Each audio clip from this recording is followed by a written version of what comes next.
Hello and welcome. I hope you all enjoy tonight's cryptid horror stories. The Serpent of the Mangroves.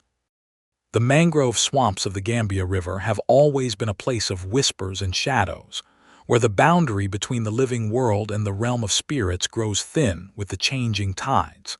For centuries, the Mandinka people have spoken of the Ninki Nanka, the great serpent that dwells in the murky waters, waiting for those foolish enough to venture too deep into its domain.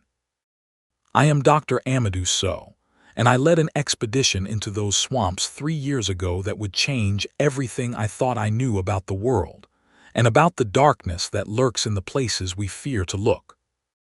I grew up hearing stories of the Ninki Nanka from my grandmother, who would gather the children of our village around the fire at night and speak of the creature with a mixture of reverence and terror. She described it as a serpent of impossible size, with the head of a horse and the body of a crocodile, with scales as black as the night sky and eyes that glowed with an inner fire. "The Ninki Nanka does not hunt," she would say, her voice dropping to a whisper. "The Ninki Nanka waits. It waits for those who have sinned, those who have wronged others, those whose souls are heavy with guilt. And when it finds them, it takes them down into the mud, down into the dark, where they become part of the swamp forever." As a child, I believed these stories absolutely. As a young man studying biology at the University of Dakar, I dismissed them as superstition, folklore, the product of a pre-scientific culture trying to make sense of the dangers of the natural world. As a middle-aged researcher specializing in West African herpetology, I began to wonder if there might be some truth to the legends after all. And after what I witnessed in the swamps of the Gambia, I believe absolutely again. I believe because I have seen the Ninki Nanka. I have looked into its eyes, and I have survived, though I sometimes wonder if survival was the mercy I once believed it to be. The expedition began in March of 2021, funded by a grant from the Center for Fortean Zoology, the same organization that had sent investigators to the Gambia 15 years earlier in search of the Ninki Nanka. That previous expedition had returned with stories and testimonies, but no physical evidence. I was determined to succeed where they had failed. I was going to find the creature, photograph it, perhaps even capture a specimen. I was arrogant, blinded by scientific ambition, and I paid for that arrogance in the blood of my companions. I assembled a team of 12, myself as the lead researcher, Dr. Fadu Njai, a herpetologist from the University of Banjul, Marcus Chen, a documentary filmmaker from the United States, Ibrahim Jallo, our guide and translator, who was from a village on the edge of the swamps, and 8 support staff including porters, boatmen, and security. We also had with us 2 specialists from the Center for Fortean Zoology, Dr. Karl Weber, a German cryptozoologist who had been part of the 2006 expedition, and his assistant, a young woman named Greta Hoffman. We established our base camp at the village of Tendaba, on the north bank of the Gambia River. Tendaba is a fishing village of perhaps 500 people, a collection of concrete block houses and thatched roof huts clustered around a single dirt road that dead ends at the river's edge. The people there were friendly but guarded, especially when we mentioned why we had come. "You are looking for the Ninki Nanka," said the village headman, a man named Alyu Sonko, on our first night in Tendaba. He was an old man, perhaps 80, with eyes that had seen too much and a face like a dried riverbed. "Many have looked, none have found, or rather those who find do not return to tell." "We're scientists," I explained, perhaps too defensively. "We don't believe in monsters. We're looking for an unknown species of large reptile, perhaps a giant python or a previously undiscovered crocodile." Alyu Sonko smiled, a gesture that did not reach his eyes. "The Ninki Nanka is not a crocodile. It is not a python. It is the Ninki Nanka. It has always been here. It will always be here, and it does not wish to be found." "Has anyone seen it recently?" Dr. Weber asked. In the 2006 expedition, we collected many testimonies, but most were from decades ago. We're looking for more recent sightings. The headman was silent for a long moment, staring into the fire that burned in the center of the meeting hut. 3 months ago, he said finally, a fisherman named Bakary disappeared. His boat was found empty, drifting in the mangroves. There was no sign of struggle, no blood, nothing. Just the boat and his nets and silence.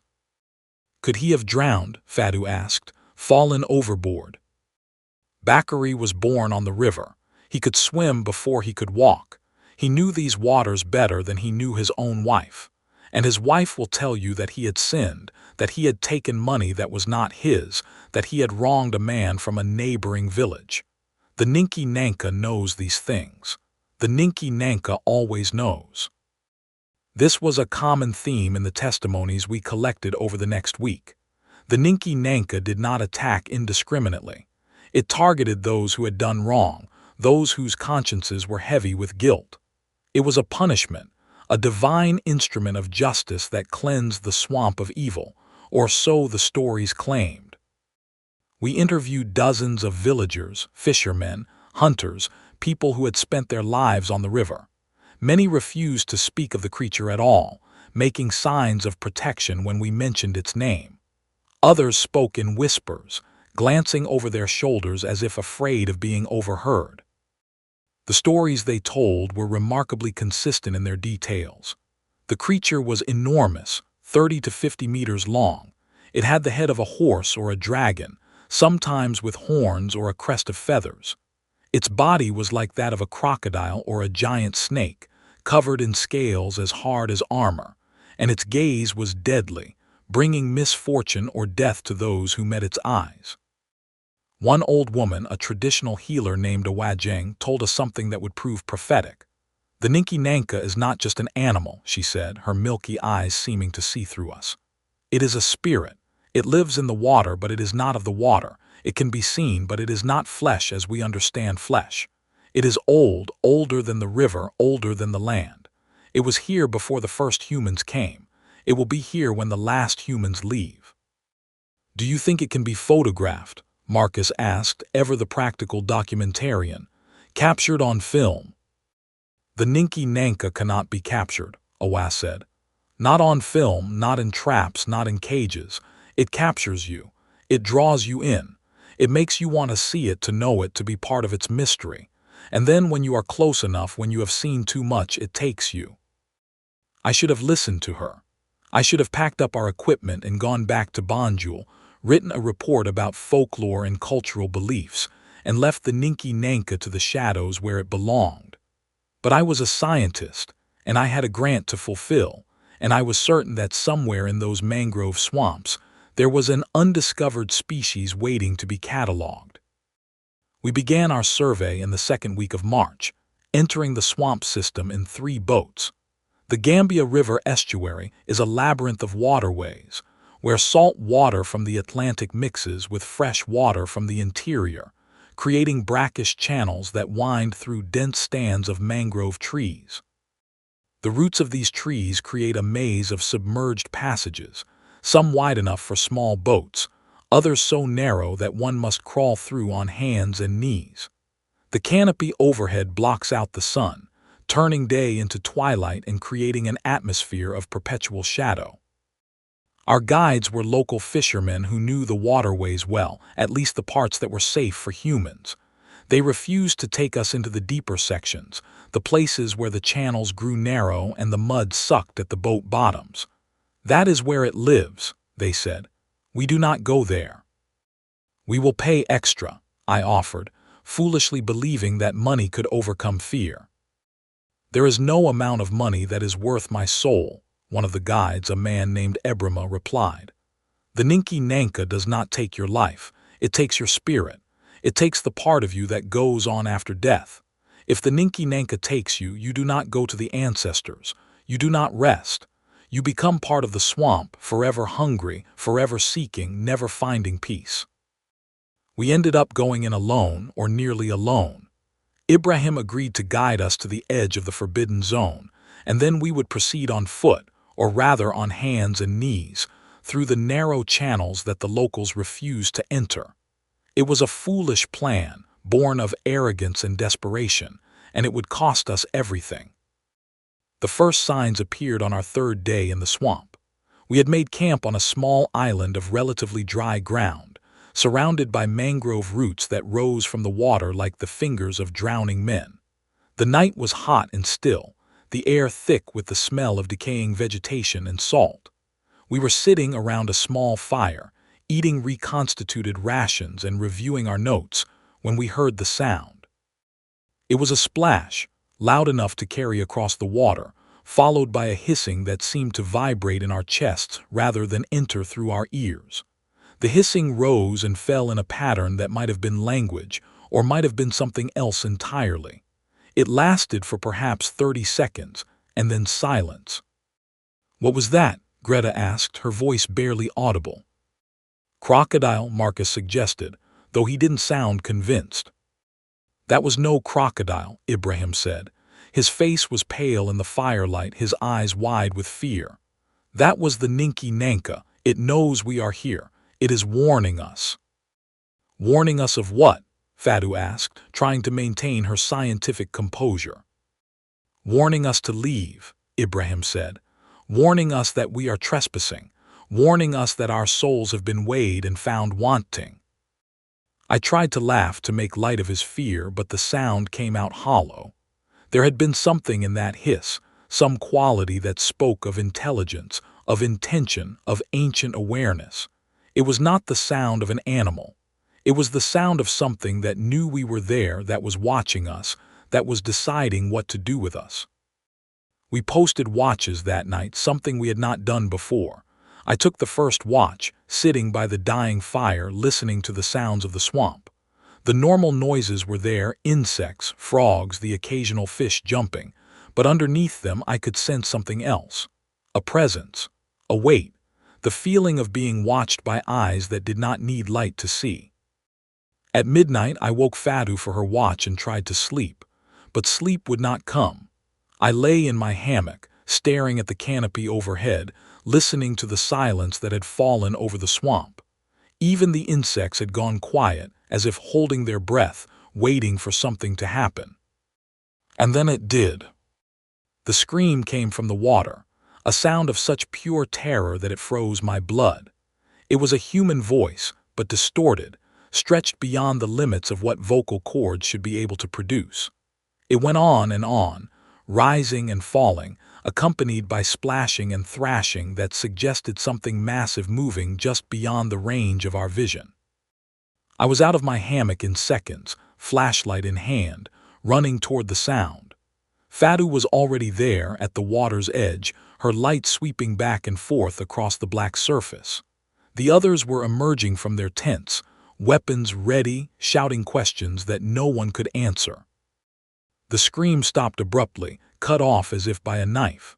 The silence that followed was absolute, heavy, suffocating, and then slowly something began to rise from the water.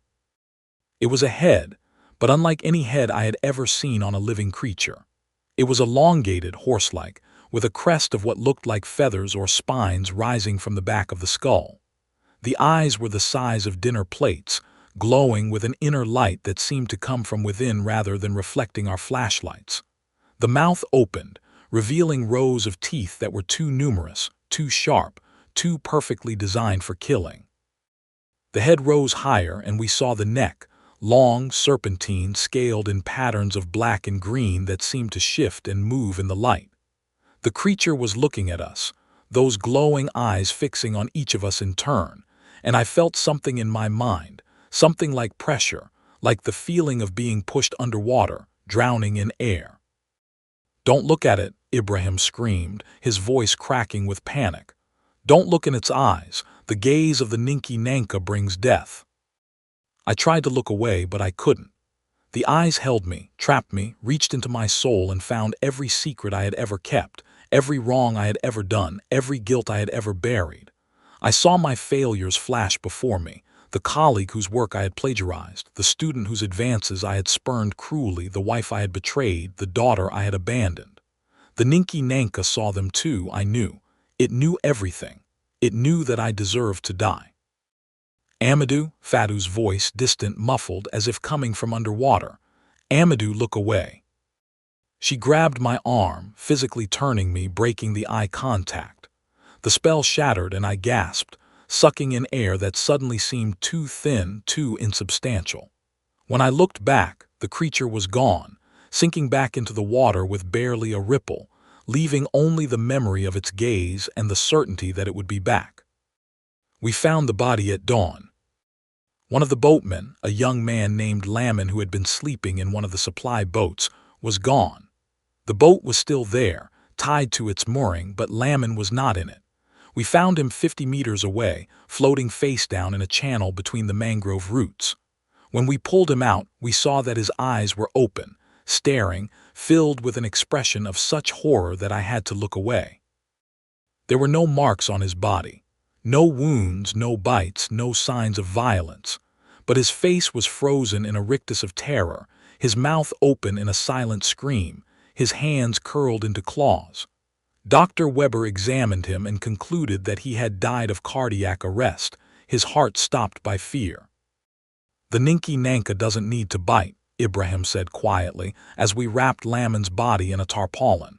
"It doesn't need to tear. It kills with the gaze. It finds your guilt, your fear, your darkest secrets, and it shows them to you. It shows you what you really are, what you have done, what you deserve. And the truth is too much to bear." We should have left then. Any sane expedition would have left. But I was not sane. I was obsessed. I had seen the Ninki Nanka, had met its gaze and survived, and I was determined to prove that it was real, to capture it on film, to make the discovery of the century. I convinced the others to stay, played on their professional pride, their scientific curiosity, their desire for fame and recognition. I told them that Lamon's death was tragic but unrelated to the creature, that he had probably had an undiagnosed heart condition, that the stress of the expedition had been too much for him. I was lying. They knew I was lying, but they stayed anyway because they were just as obsessed as I was, just as blind to the danger, just as certain that they were special, that they would be the ones to succeed where others had failed. We buried Lamon on the island in a shallow grave marked with stones. Ibrahim said words over the body, prayers in a language I didn't understand, asking the ancestors to receive Lamon's spirit, to protect him from the thing that had taken his life. "His soul is heavy now," Ibrahim said afterward. "The Ninki Nanka has tasted it. It will want more." We continued our survey, moving deeper into the swamp, following the channels that grew narrower and darker with each passing day. The Ninki Nanka did not show itself again, but we could feel it watching us, sense its presence in the silence that fell whenever we entered a new area, in the way the local wildlife seemed to vanish whenever we approached. On the 5th day, we found the mirror. It was caught in the roots of a mangrove tree, half submerged in the mud, gleaming in the dappled light that filtered through the canopy. It was a small thing, no larger than a saucer, made of polished metal rather than glass. Dr. Weber recognized it immediately. "This is a protective charm," he said, holding it up. "The locals carry these to ward off the Ninki Nanka. The legend says that the creature cannot stand to see its own reflection. If you force it to look at itself, it will flee." "Superstition," Fadu muttered, though she didn't sound convinced. "Perhaps, but every legend has a kernel of truth. Maybe the Ninki Nanka is territorial, aggressive toward its own kind. Maybe the reflection triggers an instinctive flight response. Or maybe," he paused, considering, "maybe there's something else. Something about the nature of the creature that makes self-recognition dangerous to it." We kept the mirror, adding it to our collection of samples and artifacts. I wish now that we had destroyed it, thrown it into the deepest channel and never thought of it again. But we didn't. We kept it, and that decision would prove to be our undoing. The second death came on the 7th day. We had made camp in a larger clearing, a rare patch of dry land surrounded by water on all sides. The night was stormy, rain lashing down in sheets that turned the ground to mud and the channels to rushing torrents. We huddled in our tents, listening to the thunder and the wind, waiting for the storm to pass. Greta Hoffman screamed at midnight. By the time we reached her tent, she was already dead. She had been sleeping alone, Dr. Weber in an adjacent tent. The storm had blown out the fasteners of her tent's entrance, and the flap was open, revealing the night beyond. She was lying on her back, her eyes open and staring, her face contorted in the same expression of horror that had marked Lamon's features. But unlike Lamon, Greta had marks on her body. Scratches, deep and precise, running from her throat to her groin as if something with claws had dragged across her. But the scratches were too regular, too deliberate to be the work of an animal. They formed patterns, symbols, writing in a language that none of us recognized. "The Ninki Nanka marks its prey," Ibrahim whispered, his voice barely audible over the rain. "It writes their sins on their bodies. It shows the world what they have done." "That's impossible," I said, though my voice shook. "No animal can write. This must be. Someone must have." "There is no one else here," Dr. Weber said. His face was gray, his hands trembling as he examined his assistant's body. "We are alone, and Greta had secrets. She told me once when she had drunk too much. She had done things in Germany before she came here, things that would have put her in prison, things that—" He stopped, unable to continue, but we all understood. The Ninki Nanka knew. The Ninki Nanka always knew. We buried Greta beside Lamon in the clearing where she died.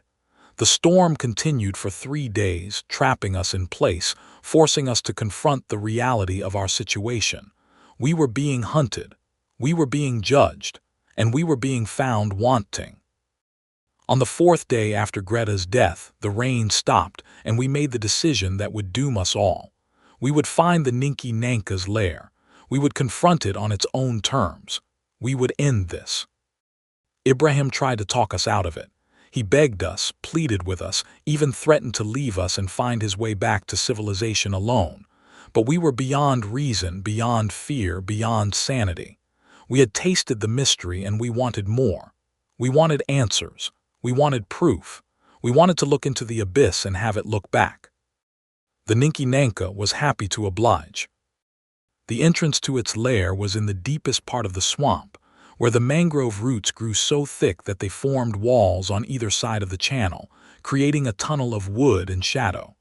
The water here was black, opaque, smelling of sulfur and decay. The air was still, heavy, pressing down on us like a physical weight. We entered in 2 boats, powered by electric motors that were nearly silent. We had covered our lights with red filters, hoping to preserve our night vision and avoid attracting attention. We moved slowly, carefully, every sense alert for any sign of the creature. We found the lair after 3 hours of searching.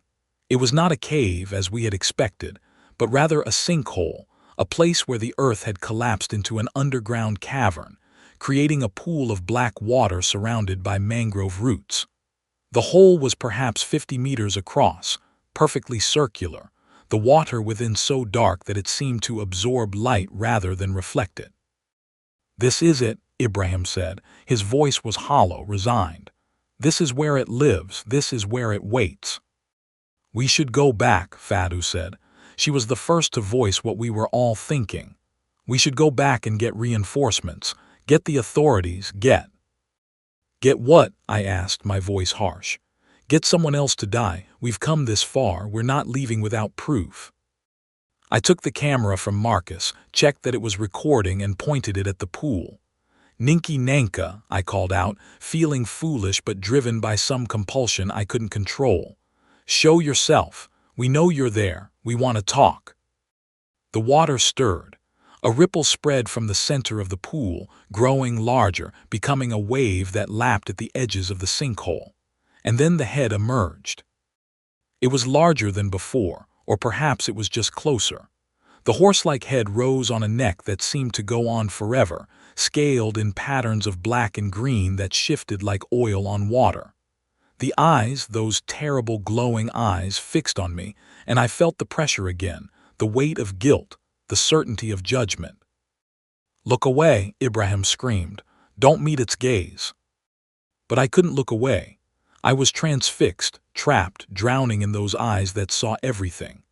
I saw my life unfold before me, every moment of cowardice and cruelty, every lie I had told, every person I had hurt. I saw myself as I truly was, and the truth was unbearable. I was falling, sinking into darkness, into the mud, into the deep places where the Ninki Nanka dwelt. I could feel the cold water closing over my head, could feel the mud sucking at my legs, could feel the teeth closing around my waist. I was going to die, and I deserved it, and there was nothing I could do. And then something broke the spell. A flash of light, blinding even through my closed eyes. A sound like 1,000 mirrors shattering. And the pressure released, suddenly, completely, leaving me gasping on the floor of the boat. I opened my eyes to see Marcus standing beside me, holding the metal mirror that we had found, reflecting the light of our lamps directly into the Ninki Nanka's face. The creature was thrashing, screaming, a sound like tearing metal, its head whipping back and forth as if trying to escape the reflection. "It works," Marcus shouted. "The mirror works, keep reflecting." I grabbed the mirror from him, held it steady, kept the creature's own image before its eyes. The Ninki Nanka thrashed and screamed, its massive body rising from the water, coils upon coils of scaled flesh visible for the first time.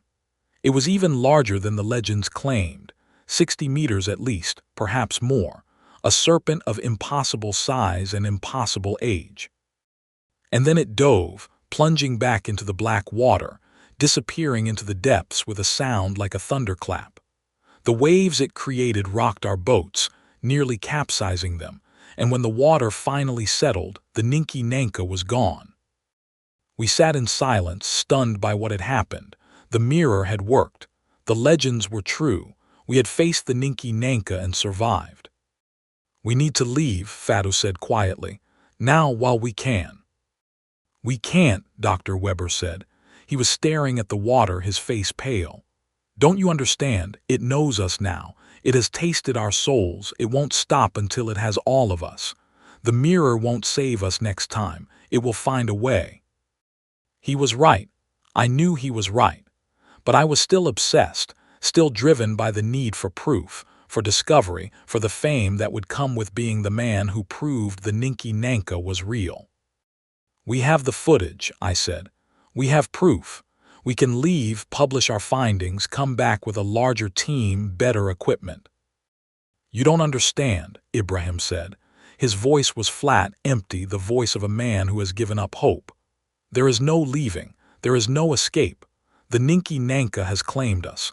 It will take us one by one, however long it takes. The only question is how we choose to die." He reached into his pack and pulled out a machete, the blade gleaming in the lamplight. "I choose not to be food," he said. "I choose to die as a man, not as prey." "Ibrahim, put that down," I said, my voice shaking. "You're not thinking clearly." "I have never thought more clearly in my life," he replied, and then he drew the blade across his throat.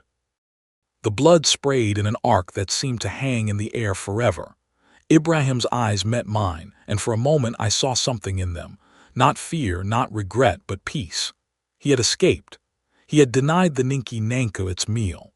And then he fell, his body tumbling into the black water, disappearing beneath the surface with barely a ripple. We were 9 now. 9 who had entered the swamp, 9 who would never leave. The Ninki Nanka took the next one that night. His name was Omar, one of the boatmen, a young man from Tendaba who had joined the expedition for the money.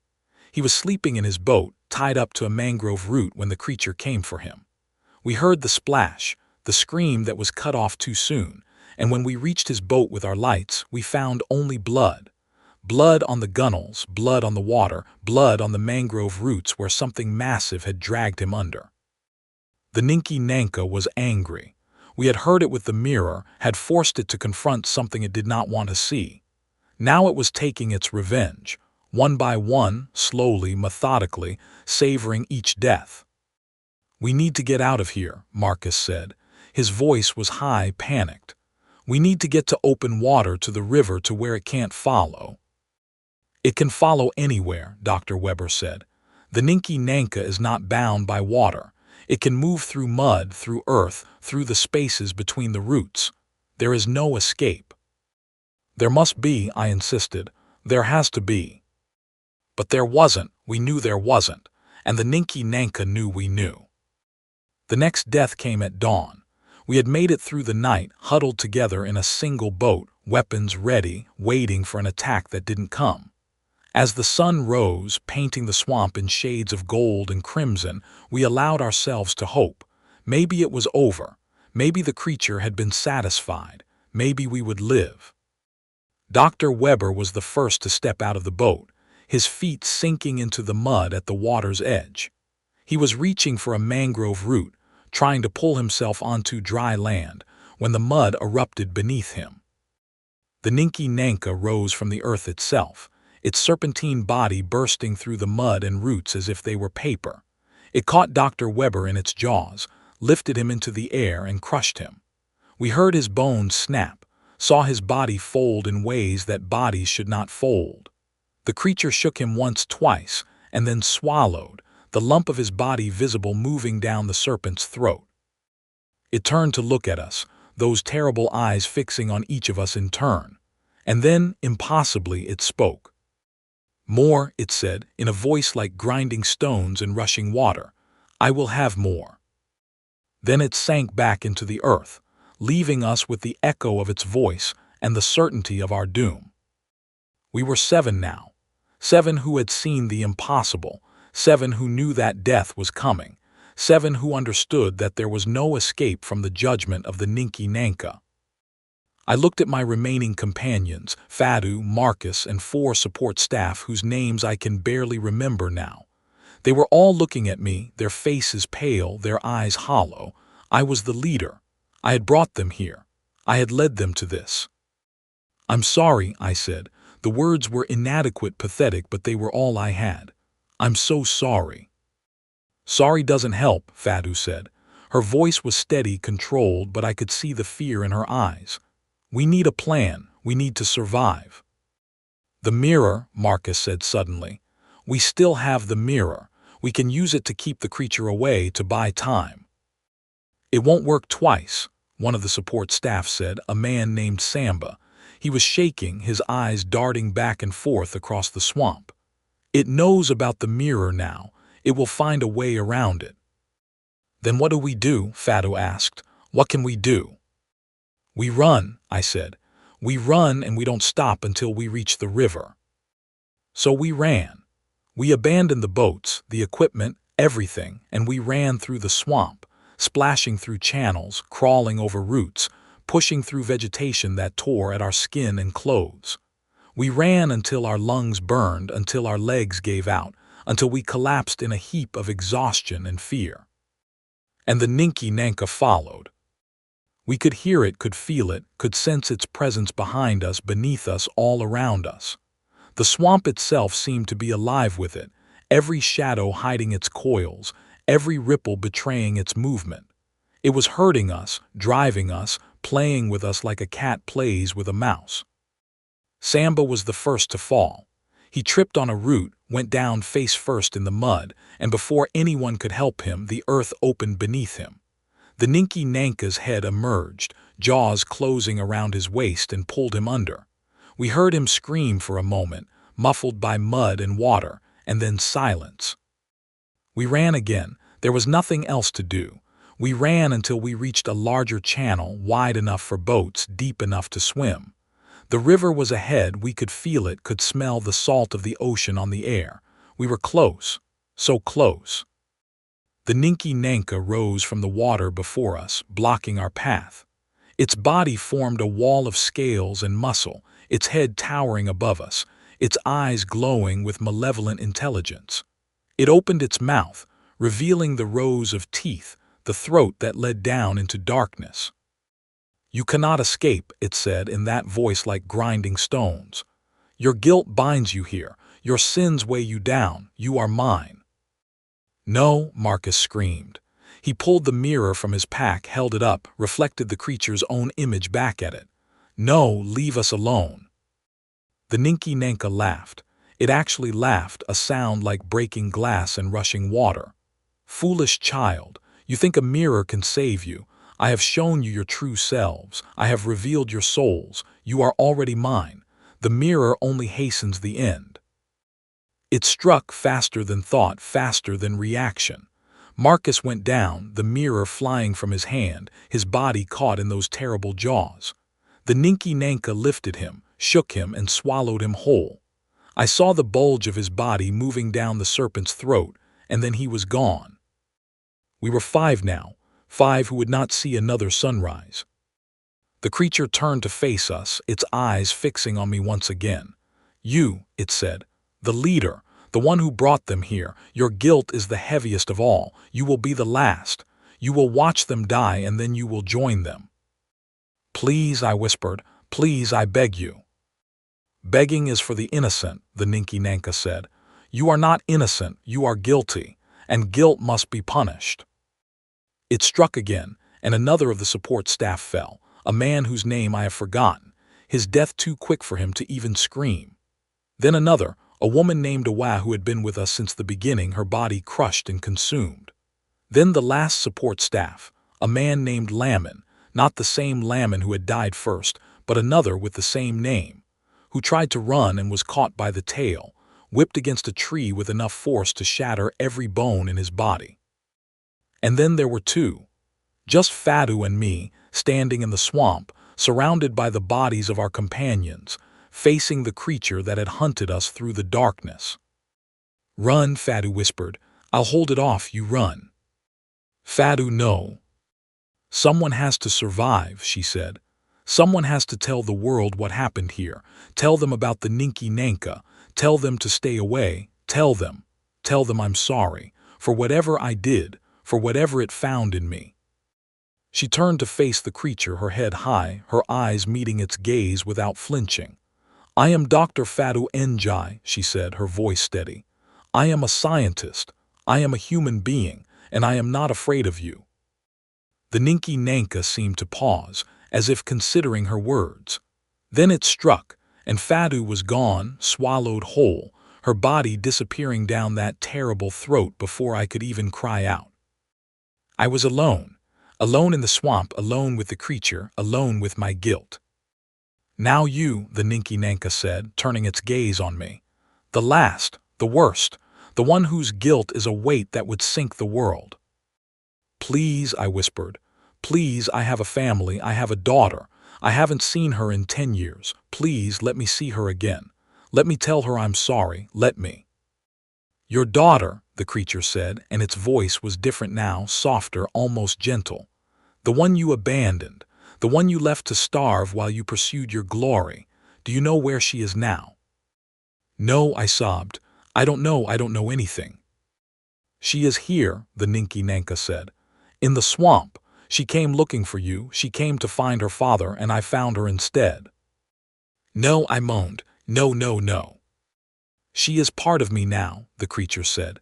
"Her soul, her memories, her love for you, all part of me, and now you will join her. You will be together in the dark forever." It struck. I felt the jaws close around my waist, felt the teeth pierce my flesh, felt the pressure that would crush me, consume me, make me part of the Ninki Nanka forever. And then somehow, impossibly, I was falling, not into darkness but into light. The jaws released me and I was falling through air, hitting water, sinking, drowning. I thrashed, I swam, I broke the surface, gasping for breath. I was in the river, the Gambia River, wide and brown and flowing toward the sea. I was in the open water, beyond the mangroves, beyond the swamp. I had escaped. I don't know how, I don't know why. Maybe the Ninki Nanka had its fill. Maybe my guilt was not heavy enough after all. Maybe my daughter's soul, somewhere in that creature's infinite darkness, had reached out and saved me. I floated in the river for hours, drifting with the current, too weak to swim, too broken to care. Eventually, fishermen found me, pulled me from the water, took me back to Tendaba. They knew what had happened. They could see it in my eyes. "The Ninki Nanka released you," the headman said when I was recovered enough to speak. "That has never happened before. You must be special, or you must be cursed." I think I'm cursed. I think I was spared to tell this story, to warn others, to carry the burden of what I saw. 11 people died because of me. 11 people who trusted me, who followed me, who believed in my dream. And my daughter, my precious daughter, who came looking for me and found the Ninki Nanka instead. I have tried to go back. I have tried to find the swamp, to confront the creature again, to demand the return of my daughter's soul. But I cannot find it. The channels shift, the mangroves grow, the swamp changes its face. The Ninki Nanka does not wish to be found. So I tell this story, I write these words. I send them out into the world, hoping that someone will read them and understand. Stay away from the mangrove swamps of the Gambia. Do not seek the Ninki Nanka. Do not look into its eyes. The creature is real, it is ancient, it is hungry, and it is waiting for you. I am Dr. Amadou Sow, the sole survivor of an expedition that should never have been. I carry the guilt of 11 deaths, and the knowledge that my daughter's soul is trapped in darkness, forever part of the Ninki Nanka's endless hunger. Do not make my mistakes. Do not seek what cannot be found. Do not awaken what should sleep. The Ninki Nanka is waiting, and it is patient, and it will have you sooner or later, one way or another. May God have mercy on us all. The Ninki Nanka certainly will not. I have spent the 3 years since my escape from the Ninki Nanka in a state of constant fear. Not just the fear of the creature itself, though that is ever present, but the fear of what I have become. I am alive, but I am not the same man who entered that swamp. Something was left behind in those dark waters. Something was taken from me. Something was added. I am a vessel now, a carrier of darkness, and I can feel it growing inside me with each passing day. The doctors at the hospital in Banjul found nothing wrong with me, physically. My wounds healed cleanly, without infection. My vital signs were normal. I was malnourished and dehydrated, suffering from exposure and shock, but otherwise unharmed. They released me after 2 weeks, puzzled by my story but willing to accept that I had suffered a traumatic experience that had affected my mental state. But I knew the truth. I knew that something had changed in me. I could feel it in the way the shadows seemed to move when I wasn't looking directly at them. I could feel it in the way animals reacted to my presence, birds falling silent when I walked past, dogs cringing away from me as if I carried the scent of death. I could feel it in my dreams, every night without fail. The dreams are the worst part. Every night I return to the swamp. I am back in that boat, back in that clearing, back facing the Ninki Nanka. But in the dreams, I don't escape. In the dreams, the creature takes me, swallows me, makes me part of its endless darkness. I can feel myself dissolving, becoming one with the serpent, my consciousness merging with something ancient and hungry and utterly alien. And in the dreams, I can feel the others. Fadu is there, and Marcus and Dr. Weber and all the rest. Their souls are trapped inside the Ninki Nanka, bound forever to its endless hunger. They are aware, they are conscious, they are suffering. They know what has happened to them, and they hate me for surviving when they did not. "Why did you live?" Fadu asks me in the dreams. "Why did you escape when we could not?" "I don't know," I answer, and my voice is the Ninki Nanka's voice, grinding stone and rushing water. "I don't know why." "You know," Marcus says, his face emerging from the serpent's scales, his mouth opening to reveal rows of teeth. "You know, you were always the worst of us, the most guilty, the most deserving, and yet you live. Please," I beg in the dreams, "please let me wake up." "You will never wake up," the Ninki Nanka says, using my own voice. "You are part of us now, you always were, you just don't know it yet." I wake from these dreams screaming, drenched in sweat, my heart pounding as if I had run a marathon. I cannot go back to sleep. I sit in the darkness, waiting for dawn, afraid to close my eyes again. This is my life now. This is the curse of survival. I tried to return to my work, my research, my old life. I went back to the University of Dakar, tried to resume my teaching, my studies, my place in the academic community.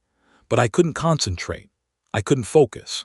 Every time I looked at a textbook, every time I prepared a lecture, I saw the Ninki Nanka's eyes. Every time I stood before a classroom, I wanted to scream warnings at my students, tell them to run, tell them that monsters are real. I was dismissed after 6 months. Medical leave, they called it, trauma-induced psychological issues. They were kind about it, supportive even. They didn't understand. They couldn't understand. I moved to a small village on the coast, far from the swamps, far from the river, far from anything that reminded me of the Ninki Nanka. I thought distance would help. I thought time would heal. I was wrong. The creature follows me. Not physically. I have never seen it outside the swamp, never found its marks in the sand, never heard its voice in the waves. But it follows me in other ways. In my dreams, yes, but also in my waking hours. I see it in the patterns of clouds, in the shadows under bridges, in the coils of rope and the waves of the ocean. I hear it in the sound of the wind, in the crash of thunder, in the hiss of water against the shore. And I feel it inside me, a hunger that is not my own, a craving for something I cannot name. I find myself staring at people with a predator's gaze, assessing them, calculating, wondering what they would taste like. I catch myself and feel sick, vomit into the toilet, cry until my throat is raw. But the hunger returns. It always returns. I have not eaten meat since I returned. The thought of flesh makes me ill. But I am hungry, always hungry, for something that I cannot identify. It is the Ninki Nanka's hunger, I know. It is reaching through our connection, through whatever bond it forged when it spared my life, and it is feeding on my life force, my energy, my soul. I am dying, not quickly, not obviously, but slowly, inexorably. I can feel myself fading day by day. My reflection in the mirror looks older than it should, more gaunt, more hollow. My eyes have changed. They are darker now, the whites tinged with yellow, the pupils too large. Sometimes when I look in the mirror, I see something else looking back, something ancient, something hungry. I have tried to break the connection. I have visited holy men and women of every faith, Muslim imams, Christian priests, traditional healers, even a Vodou practitioner from Haiti who claimed to understand spirits and curses. They all said the same thing. I am bound to something that is beyond their power to break. I am marked, claimed, owned. The only way to escape is death. I have considered it. I have stood on the edge of cliffs, held blades to my wrists, stared at bottles of pills. But something stops me every time. The Ninki Nanka will not let me go. It wants me alive, wants me suffering, wants me to carry its message, its warning, its presence in the world of humans. You are my prophet, the creature told me, in a dream that was more than a dream. You will tell the world of my power. You will warn them to stay away, and you will bring me more food. I won't, I said. I will never lead anyone else to you. You will, the Ninki Nanka said. You cannot help yourself. The hunger will grow. The need will become unbearable. And when it does, you will bring me what I require. I woke from that dream with the taste of blood in my mouth. My pillow was stained with it. I had bitten my tongue in my sleep, bitten it deeply enough to require stitches. But I didn't go to the hospital. I didn't trust myself around other people. What if the hunger took over? What if I hurt someone? I have been alone ever since. I live in a small hut on the beach, fish for my own food, avoid all human contact. It is not a life. It is a waiting for the end, waiting for the hunger to become too much, waiting for the Ninki Nanka to call me back. I have written this account to warn others. The Ninki Nanka is real. It is ancient. It is hungry. And it is patient. It will wait for you to come to it, will draw you in with mystery and curiosity and the promise of discovery. And when you are close enough, when you have seen too much, it will take you. But there is more to the legend than I have told. More that I learned in my research, in my desperate attempts to understand what had happened to me. The Ninki Nanka is not just a creature. It is a phenomenon, a manifestation, a doorway to something else entirely. The stories vary from region to region, from tribe to tribe. Some say the Ninki Nanka is a dragon, a serpent of fire and water. Some say it is a demon, a spirit of punishment and retribution. Some say it is a god, an ancient deity that demands worship and sacrifice. But all agree on one thing: it is old, older than humanity, older than the rivers, perhaps older than the world itself. I have found references to similar creatures in folklore from around the world. The Loch Ness Monster in Scotland, the Agapogo in Canada, the Bunyip in Australia, the Kappa in Japan. Different forms, different names, but the same essence. Ancient serpents that dwell in the dark waters, waiting for the unwary, feeding on guilt and fear and the souls of the damned. They are connected, I believe. Not the same creature. The Ninki Nanka is clearly distinct, with its horse head and its particular hunger for guilty souls, but related. Part of a family of entities that exist in the liminal spaces, the borders between worlds, the places where reality grows thin. What are they? I have theories but no proof. Some kind of extra-dimensional being, perhaps, that feeds on human emotion.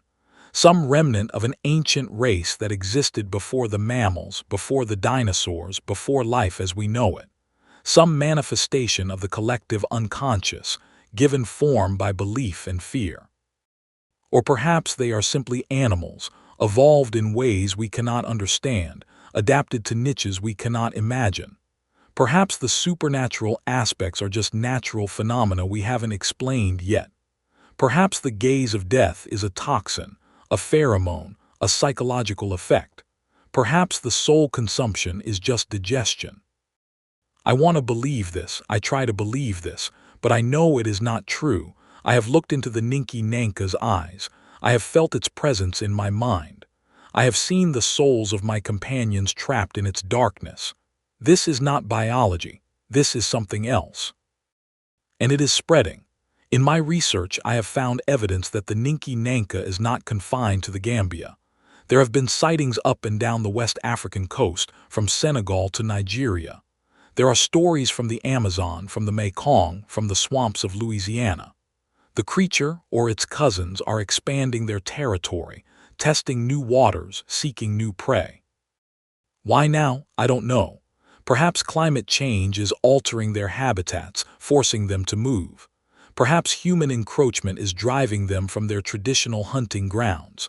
Perhaps they are breeding, multiplying, preparing for something. Or perhaps they are being called. Perhaps something is awakening them, stirring them from their ancient slumber. Perhaps the time the Aztecs predicted, the time of return, is approaching. Perhaps the ancient ones are rising, and the Ninki Nanka is just the beginning. I sound like a madman. I know I do. But I have seen what I have seen. I have experienced what I have experienced. And I know that the world is stranger and darker than science can explain. I am writing this in the hope that someone will read it and understand. In the hope that my suffering will not be in vain. In the hope that I can save even one person from the fate that befell my companions. Stay away from the mangrove swamps. Do not seek the Ninki Nanka. Do not look into its eyes. Do not listen to its voice. Do not be drawn by curiosity or ambition or the desire for discovery. The creature is waiting. It is always waiting, and it will find you sooner or later, one way or another. I can feel it calling to me now. The hunger is growing. The connection is strengthening. Soon I will have to go back. Soon I will have to face the Ninki Nanka again. And this time I will not escape. I deserve this. I know I do. I led 11 people to their deaths. I abandoned my daughter. I have lived a life of selfishness and ambition and cruelty. The Ninki Nanka knows this. The Ninki Nanka has always known. My only hope is that this warning will reach someone. That someone will read these words and understand the danger. That someone will be saved. Do not seek the Ninki Nanka. Do not speak its name. Do not think of it. And if you find yourself in the mangrove swamps, if you hear the hiss of something large moving through the water, if you see eyes glowing in the darkness, do not look. Run. Run and never look back. The Ninki Nanka is real. The Ninki Nanka is waiting. The Ninki Nanka is hungry. And it will have you. I am Dr. Amadou Sow, and this is my final testament.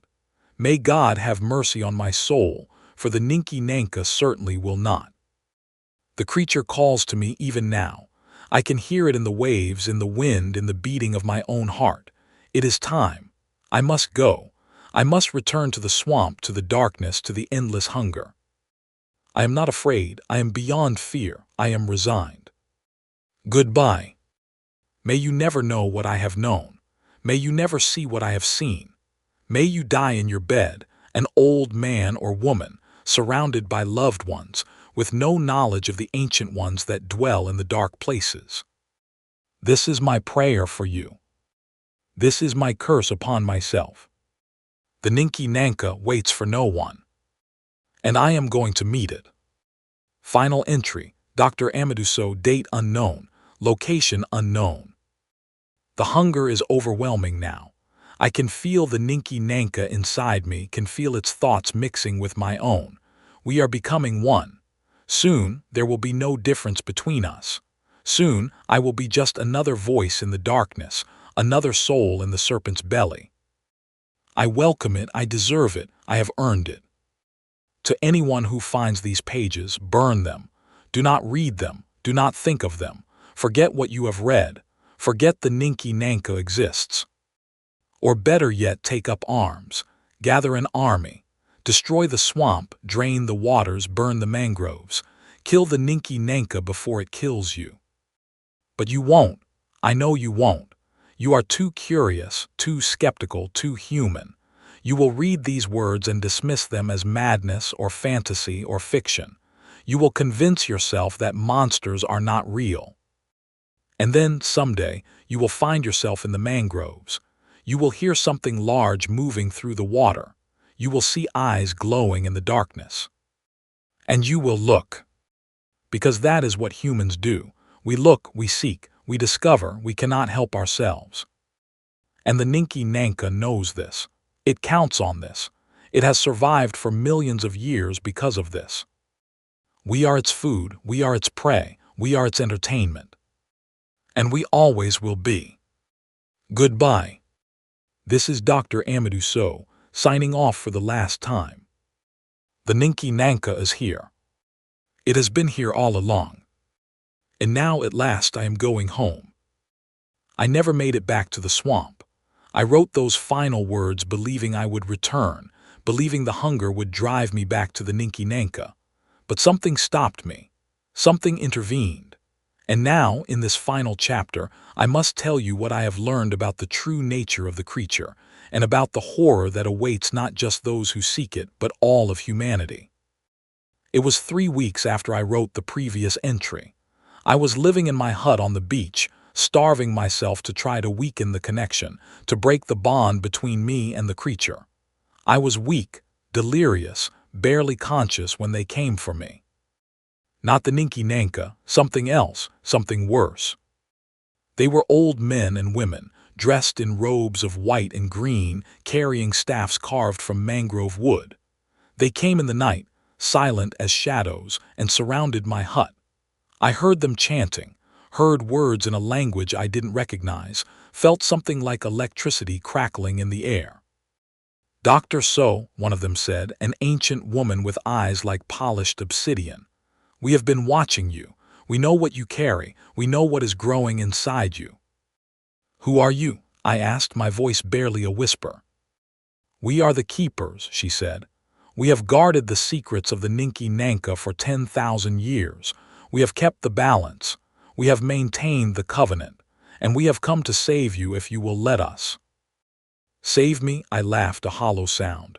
"There is no saving me. I am marked. I am claimed. I am food." "You are more than food," the woman said. "You are a vessel. The Ninki Nanka has planted its seed in you. It intends to use you to enter the world of humans, to walk among us, to feed without restriction. You are to be its doorway, its passage, its bridge between the water and the land." I stared at her, uncomprehending. "What do you mean?" The Ninki Nanka is not just a creature, she explained. It is a spirit, yes, but it is also hungry for more than souls. It wants form, it wants substance. It wants to walk in the daylight, to hunt under the sun, to feed without the limitations of its watery prison. And it has found a way. It can possess the living, transform them, make them into extensions of itself. You are to be the first, but we can stop it. We can sever the connection if you are willing. What do I have to do? Come with us, she said. We will show you. They took me deep into the interior, far from the coast, to a place I had never seen before. It was a temple, hidden in a valley that didn't appear on any map, surrounded by walls of stone that predated any known civilization. Inside, they showed me the truth. The Ninki Nanka was not native to Earth. It was not a creature of this world or even of this dimension. It was an entity from elsewhere, from outside, from the spaces between the stars. It had come to Earth millions of years ago, before the rise of mammals, before the dinosaurs, before life as we know it. It had found a home in the waters, had adapted to the environment, had learned to feed on the native life. But it wanted more. It always wanted more. And as life evolved, as intelligence arose, it discovered a new food source: souls, consciousness, the energy of living minds. It learned to feed on fear, on guilt, on the negative emotions that it could amplify and consume. It became a predator of the psyche, a devourer of spirits. There are others like it, the old woman told me, all over the world, in every dark water, every deep lake, every hidden swamp. They are part of a network, a web of entities that have been feeding on humanity since before we were human. The stories you hear, the Loch Ness Monster, the Agapogo, the Bunyip, the Kappa, they are all real. They are all part of this. Why have I never heard of this? I asked. Why doesn't the world know? Because we keep the secret, she said. We, the keepers, we have existed for as long as the entities have. We made a covenant with them long ago. We would feed them, would offer them sacrifices, would keep them satisfied. And in return, they would stay hidden, would not emerge to feed on the world openly, would not destroy civilization. You feed them, you give them people. We give them the guilty, she said. The worst of humanity, the murderers, the rapists, the tyrants, those who have sinned beyond redemption. We give them to the entities, and the entities consume their souls, their guilt, their evil. It is a purification of sorts. The evil is destroyed and the entities are fed. And if you stopped? If we stopped, the entities would emerge. They would hunt openly. They would feed on the innocent as well as the guilty. They would consume the world. Civilization would fall. Humanity would become nothing but food for the ancient ones. I stared at her, horror mounting. You can't be serious. You're saying that human sacrifice is necessary, that we have to feed people to these monsters to keep them from destroying us all. It is the way it has always been, she said. The Aztecs knew. The Maya knew. The ancient Egyptians knew. Every civilization that has risen has made this bargain, has kept this secret, has maintained the balance. And every civilization that has fallen has done so because they forgot, or because they refused, or because they were destroyed by their own hubris. And my expedition, my companions, were they sacrifices? She looked at me with those ancient eyes, and I saw something in them that might have been pity. No, they were not sacrifices, they were victims. The Ninki Nanka broke the covenant. It fed on the innocent, on those who had not sinned or whose sins were not sufficient. It wanted more. It always wants more. And that is why we are here, to stop it, to punish it, to restore the balance. How? Through you, she said. You carry its seed. You are connected to it. We can use that connection to reach it, to hurt it, to drive it back. But it will be painful. It may kill you. It will certainly change you. I don't care, I said. I deserve to die. I led those people to their deaths. I abandoned my daughter. I am guilty.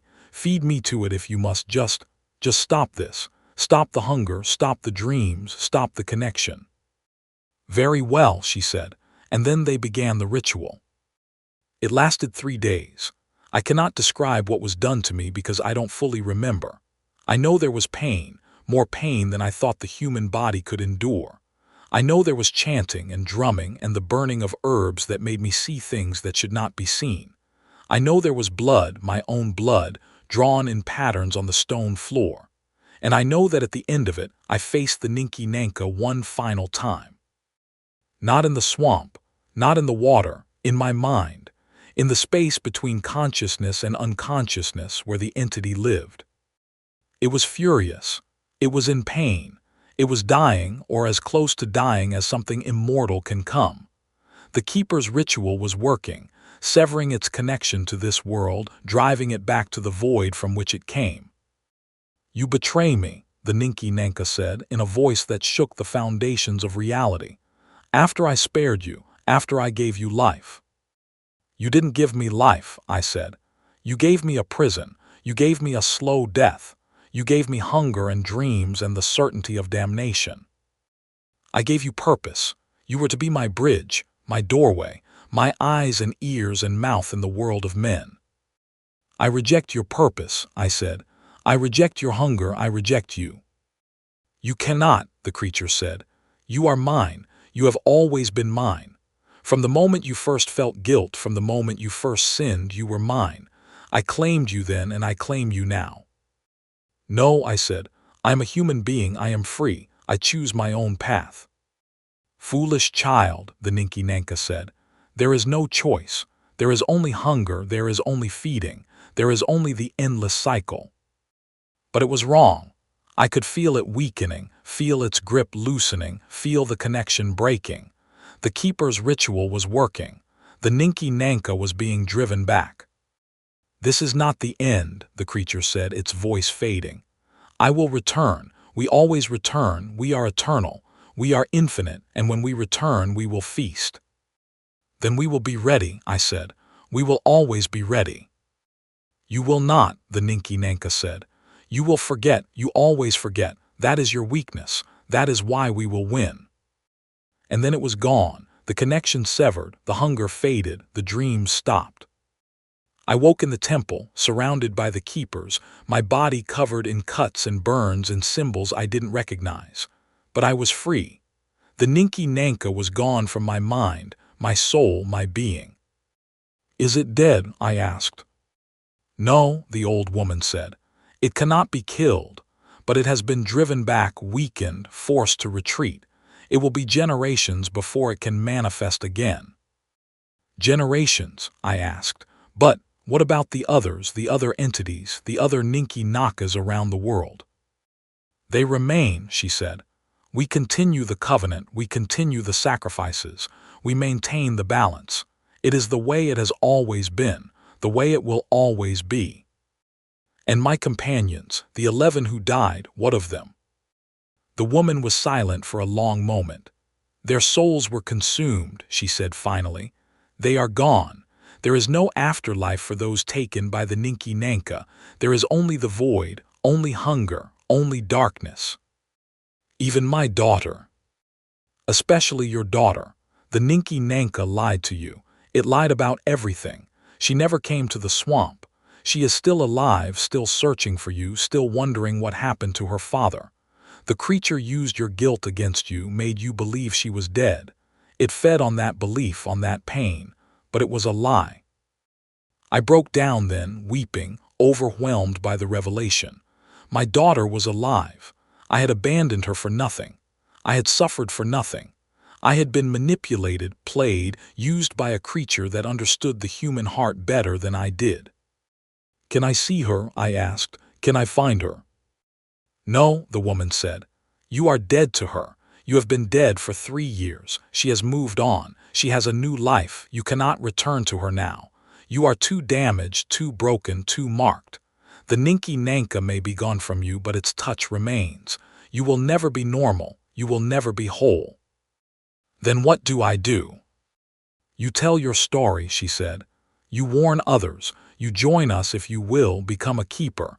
Help us maintain the balance. Help us keep the ancient ones at bay." "I don't know if I can," I said. "You can," she said. "You are stronger than you know. You have faced the Ninki Nanka and survived. That makes you special. That makes you valuable. Join us, Dr. So, help us save the world. I agreed. What else could I do? I had nothing left. No family, no career, no future, only the story and the need to tell it. So I tell it now. I write these words in the hope that someone will read them, will understand, will join the fight. The Ninki Nanka is real. The other entities are real. The keepers are real. And the struggle continues, has always continued, will always continue. We are at war, not with each other, not with nations or ideologies. We are at war with the ancient ones, the entities from beyond, the predators of the soul, and we are losing.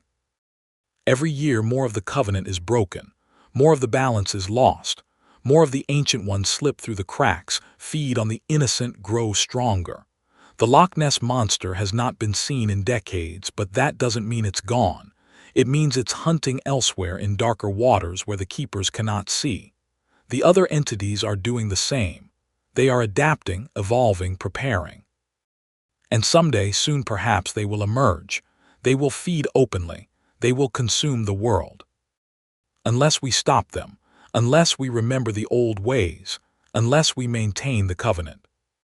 This is what the keepers do. This is what I do now. We hunt the guilty. We feed the ancient ones. We keep the balance. It is a terrible burden, a terrible guilt, a terrible sin, but it is necessary. It is the only way. I am Dr. Amadou So. I am a keeper. I am a monster by some definitions. I have done terrible things. I will do more. But I do them to save the world, to save humanity, to save the innocent from the ancient ones. This is my confession. This is my warning. This is my testament. The Ninki Nanka is real. The other entities are real. The keepers are real. And the war is coming. Choose your side. This is the end of my story, but it is not the end of the story. The struggle continues. The ancient ones wait, and the balance must be maintained. I am going now into the night to do what must be done, to find the guilty, to feed the hungry, to keep the ancient ones at bay. Join me if you dare, or run if you are wise. But remember, there is no escape. There is only the covenant, there is only the balance, there is only the endless cycle. And the Ninki Nanka waits for us all. This is Dr. Amadou So, signing off for the final time. The war continues. The ancient ones hunger. And we are all that stands between them and the world. God help us. The Salt Charred Coast. Stop screaming, for God's sake, just stop screaming. If you can hear it, it can hear us, and if it can hear us, it can smell the salt on your skin. Macy's voice was a fractured whisper, barely audible over the wet, rhythmic sound that drifted through the cracked window of their grandfather's stone cottage. The sound reminded her of raw meat being slapped against a cutting board, over and over, relentless and somehow patient. Blake was screaming, had been screaming for what felt like hours, his throat raw and his voice breaking into ragged, wet sobs that seemed to only encourage the thing outside to move closer, to take its time, to savor whatever fear it was harvesting from the siblings who had thought themselves safe within these thick stone walls. 3 hours earlier, the world had been different. The wind had blown clean and cold off the North Sea, carrying the scent of kelp and gull droppings across the abandoned village of Suldun, the place their grandfather had called home for 87 years before his death in a nursing facility in Kirkwall, surrounded by strangers who knew nothing of the secrets he had carried to his grave. Macy had stood on the porch of the cottage, her breath misting in the October air, and she had felt a strange sense of peace that she hadn't experienced since their mother's death 3 years prior. The village was a ghost town, true enough. Only 12 houses remained standing, and most of those were missing roofs or walls. But there was a stillness here that felt almost sacred, a silence that seemed to hold its breath. Blake had joined her on the porch, carrying 2 mugs of instant coffee that steamed in the chill. He was 34, 2 years younger than Macy, and he still carried the soft roundness of a man who had never learned to cook for himself, who subsisted on takeaways and microwave meals in his flat in Aberdeen. Their grandfather had left them the cottage in his will, along with a modest sum of money and a letter that Macy had read 3 times without understanding its meaning. The letter spoke of boundaries and the keeping of the seal, of salt-cured kelp, and the ancient compact. It had read like the ramblings of a mind touched by dementia, but Macy had tucked it into her pocket anyway, promising herself that she would try to make sense of it once they had finished inventorying the old man's possessions. "Did you know," Blake said, sipping his coffee, "that there hasn't been a permanent resident in this village since 1987? The government called it a crop failure, some kind of agricultural blight that made the soil toxic.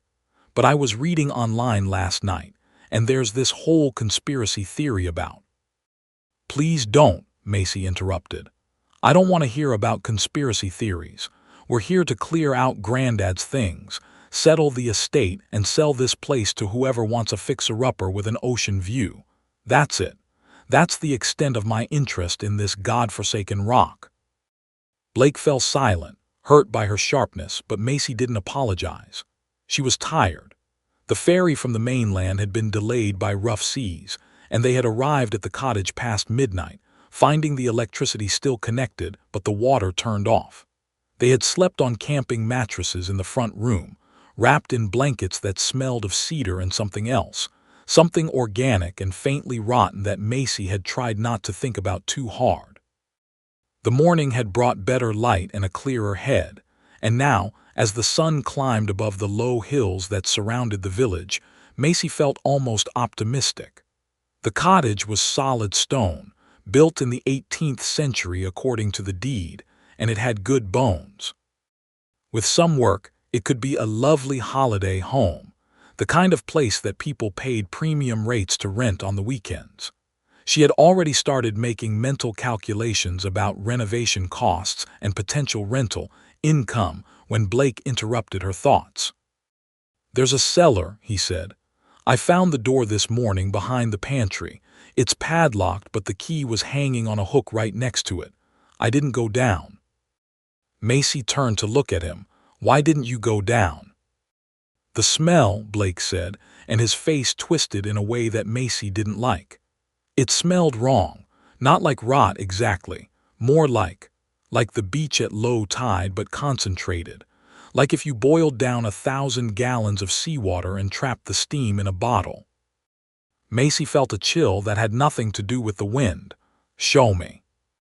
The cellar door was exactly where Blake had described it, a heavy oak plank set into the stone floor of the pantry, secured with a modern padlock that looked almost obscene against the ancient wood.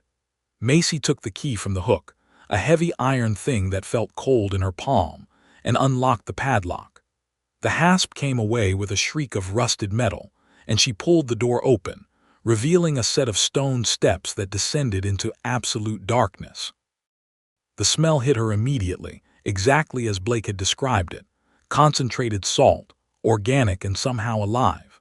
It made her eyes water and her throat constrict, but she forced herself to descend anyway, feeling along the damp stone wall for a light switch that she prayed existed. Her fingers found it, a simple toggle switch that had probably been installed in the 1960s, and she flipped it, flooding the cellar with harsh fluorescent light that buzzed and flickered but held steady. The cellar was larger than she had expected, extending under the entire footprint of the cottage and then some. The walls were lined with wooden shelves that groaned under the weight of glass jars and ceramic crocks, and in the center of the room stood a wooden table covered in what looked like archaeological equipment: brushes, trowels, magnifying glasses, and stacks of leather-bound journals tied with faded ribbon. But it was the walls that held Macy's attention. They were covered in dried seaweed, hundreds of pounds of it, hung in thick braids and bundles from hooks set into the stone. The seaweed was brown and brittle, clearly ancient, but it still retained that impossible salt smell, as if the ocean itself had been preserved in this underground chamber. "What the hell?" Blake breathed from the doorway above. He had followed her down despite his fear, drawn by the same curiosity that had always been his weakness. "Macy, What is this place?" Macy didn't answer. She was moving toward the table, toward the journals, her heart pounding in a way that she couldn't explain. She picked up the topmost journal and opened it to the first page, where her grandfather's cramped handwriting filled the paper from edge to edge. The first entry was dated 1956, and it began simply, "I, Alastair Mac Ray, do hereby accept the burden of the keepership, binding myself and my descendants to the ancient compact that holds the Nuckelavee in its sleep." Macy read the words 3 times before they began to make sense, and even then they seemed like nonsense. The Nuckelavee was a myth, a creature from Orcadian folklore, a sea demon that took the form of a horse with a man's torso growing from its back, skinless and monstrous. It was a story told to frighten children, not a real thing that required keepers and compacts. But as she turned the pages, reading her grandfather's increasingly desperate entries, she felt the first stirrings of genuine fear. The Nuckelavee, according to the journals, was not merely a monster. It was a force of nature, a manifestation of the sea's cruelty and the land's corruption, a creature that existed in the liminal space between the ocean and the shore. It hated fresh water with a passion that bordered on madness, and it could be kept at bay only by the careful cultivation of salt-cured kelp, dried and preserved according to ancient methods that the Mac Ray family had maintained for generations. The kelp was not merely a barrier. It was an offering, a tribute paid to the mother of the sea to keep her monstrous child asleep in the deep. But the journals also spoke of what happened when the keeping failed. Macy read accounts from 1847, when a keeper had died without training his successor, and the Nuckelavee had emerged to blight the crops and poison the livestock, leaving the village near uninhabitable until a new keeper could be found. She read of 1923, when a foolish tourist had burned a bundle of kelp as firewood, and the creature had risen in fury, killing 3 fishermen before it could be driven back to the depths. The entries grew more frantic as the years passed, speaking of the difficulty of maintaining the tradition in a modern world that had no patience for superstition, of the loneliness of the keepership, of the terrible weight of knowledge that could never be shared. The final entry was dated 3 months before their grandfather's death, and it was barely legible, written in a hand that shook with age and fear. "The kelp is failing. The old beds have been over-harvested, and the new growth is thin and weak. I have done what I can, but I fear my time is ending, and there is no one to take my place. The Nuckelavee stirs in its sleep. I can feel it in my bones, in the ache of my joints, in the way the gulls have stopped crying. If you are reading this, my grandchildren, know that I have failed you. The only hope is to burn everything. The kelp, the journals, the house itself. Fire is the only thing it fears more than fresh water. But do not let the smoke carry the scent of burning kelp, or you will only wake it faster. God help you. God help us all." Macy closed the journal with hands that trembled. She looked up at Blake, who was still standing in the doorway, his face pale in the harsh light. "We need to leave," she said. "We need to leave right now." But Blake wasn't looking at her. He was looking past her at the far corner of the cellar, where something was moving in the shadows. Something large. Something that smelled of salt and rot and ancient, patient hunger. "Blake," Macy whispered, "don't move, don't make a sound."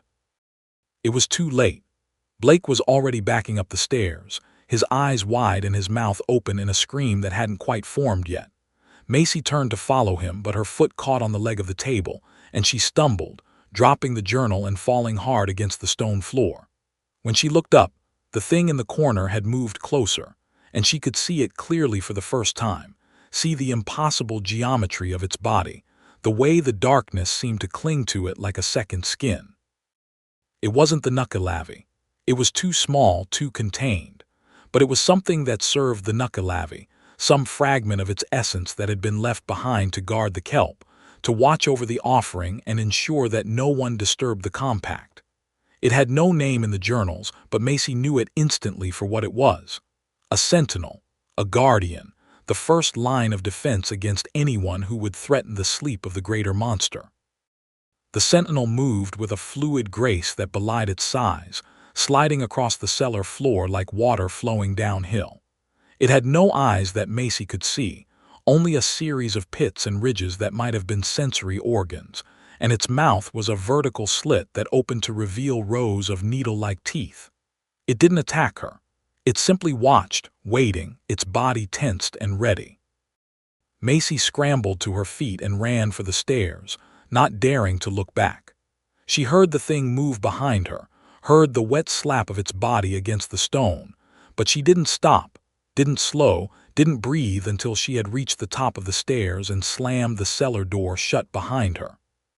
She fumbled with the padlock, her hands shaking so badly that she could barely thread the hasp through the hasp hole, but somehow she managed it, locking the thing down in the darkness with the kelp and the journals, and all the terrible knowledge that her grandfather had accumulated over a lifetime of service. Blake was in the kitchen, leaning against the counter and hyperventilating. "What?" he gasped. "What was that?" "I don't know," Macy lied. "But we're leaving, now. Pack whatever you can carry and we're walking to the ferry." "The ferry doesn't come until Thursday," Blake said. "It's Monday. We have 3 days." Macy felt the floor tilt beneath her feet. 3 days.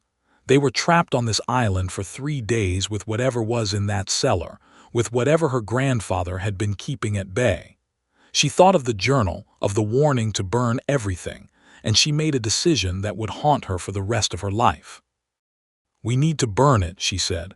"The kelp, the journals, everything. Granddad said fire is the only thing that can stop it." "But he also said," Blake started.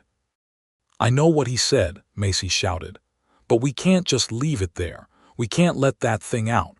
We have to destroy it, burn it to ash, and maybe that will be enough." They worked quickly, desperately, hauling armfuls of the dried kelp up from the cellar and throwing it into the stone fire pit that their grandfather had built in the backyard.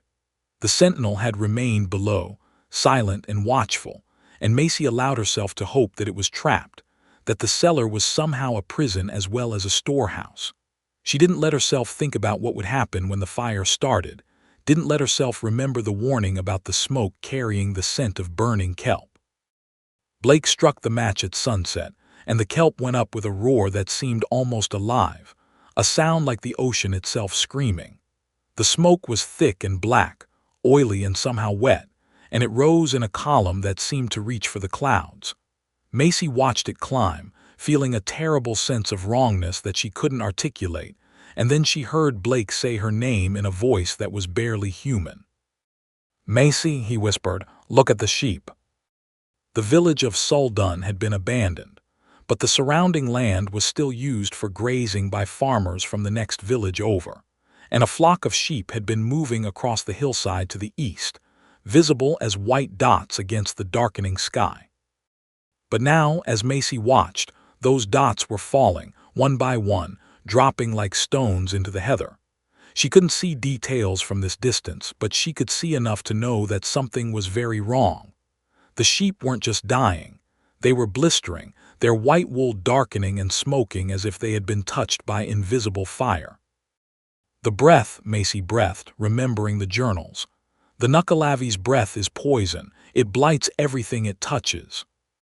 "But it's not here," Blake said. "It can't be here. We're miles from the shore." He was wrong. Macy knew he was wrong even before she turned to face the sea, before she saw the thing that was rising from the water at the edge of the village, where the old pier had rotted away to nothing but stubs of wood. The Nuckelavee had been sleeping in the deep, held there by the compact that her grandfather had maintained, by the salt-cured kelp that had been its anchor to the world of dreams. But the kelp was burning now, burning and releasing its essence into the air, and the creature had smelled it, smelled its own weakness being used as fuel, and it was angry. It rose from the water like a nightmare-given flesh, and Macy saw that every description she had ever read had been inadequate, every artist's rendering a pale imitation of the truth. The Nuckelavee was the size of a horse, yes, but that was where the comparison ended. Its body was skinless, a mass of exposed muscle and tendon that glistened wetly in the fading light, black blood pulsing through visible veins that wrapped around its torso like obscene vines. The horse head was elongated, horse-like only in the most abstract sense, with a single eye that glowed with a sickly green phosphorescence and teeth that were too numerous and too sharp for any herbivore. But it was the rider that made Macy want to scream, the man's torso that grew directly from the creature's back, fused at the waist with no clear boundary between horse and human. The man's torso was as skinless as the beast it rode, its muscles jerking and twitching with a life of their own, its head lolling against its shoulder in a way that suggested the neck was broken. The arms were too long, the fingers too numerous, and as the creature moved up the beach toward the village, those fingers opened and closed in a rhythm that matched the wet, slapping sound that Macy had heard earlier, the sound that had become the background noise of her nightmares. "Inside," Macy said, grabbing Blake's arm and pulling him toward the cottage. "Now." They ran, the sound of the creature's approach following them, that wet slapping that seemed to come from all directions at once. The Nuckelavee didn't run. It moved with a terrible deliberation, each step placed with care, each muscle flexing in a way that spoke of power held in reserve. It didn't need to chase them. It knew they had nowhere to go. Inside the cottage, Macy slammed the door and shot the bolt, knowing even as she did so that it was futile. The door was wood, centuries old and solid oak, but it was still just wood, and the thing outside was older than the stone the cottage was built from. She could hear it moving around the perimeter, could hear the scrape of its hooves against the foundation stones, the wet sound of its rider's head lolling against its shoulder. "What do we do?" Blake asked, and his voice was higher than she had ever heard it, touched with a panic that bordered on madness. "Macy, what do we do?" Macy looked around the cottage, at the stone walls and the small windows and the fireplace that had been cold for years. She thought of the journals, of the warnings about fresh water, about the creature's hatred of anything that wasn't salt. There was a stream that ran through the village, she remembered, a small creek that fed into the sea. If they could reach it, cross it, get to the highlands beyond. "The road," she said. "There's a bridge over the creek on the main road.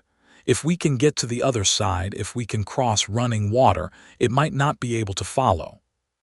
"Might," Blake repeated, "might not be able to follow." "It's all I have," Macy shouted. "Do you have a better idea?" Blake didn't. They waited until the sound of the creature's movement faded, until the silence outside seemed almost safe, and then they opened the door and ran for the road, for the bridge, for the hope of running water that might save them from the thing that had been awakened by their foolishness. But the bridge was gone. When they reached the creek, panting and sweating and expecting at any moment to feel the creature's breath on their necks, they found only a gap where the bridge had been. The stone supports crumbled and the wooden planks scattered downstream. Recent erosion, Macy thought, remembering something the ferry captain had mentioned about heavy rains and shifting currents. The bridge had been there yesterday, might have been there this morning, but now it was gone, and they were trapped. "We can follow the creek," Blake said. "Upstream, away from the sea, it has to lead somewhere." They tried. They followed the creek for 2 hours, stumbling in the darkness with only a flashlight to guide them, and every time they thought they had reached a place where they could cross, they found the banks too steep, the current too strong, the stones too slippery with algae and moss. The Nuckelavee followed at a distance, patient and terrible, its presence announced by the dying of everything around it. They passed fields where the grass had turned black and brittle, past trees that had withered in seconds, their leaves falling in a rain of death that crunched underfoot like broken glass. It was hurting them, Macy realized. The creature wasn't just hunting, it was directing them, using its poisonous breath to create a corridor of death that pushed them toward some destination of its choosing. They had no choice but to follow, to go where it wanted them to go, to hope that they could find some weakness, some escape, before it decided that the game was over. They ended up back at the cottage.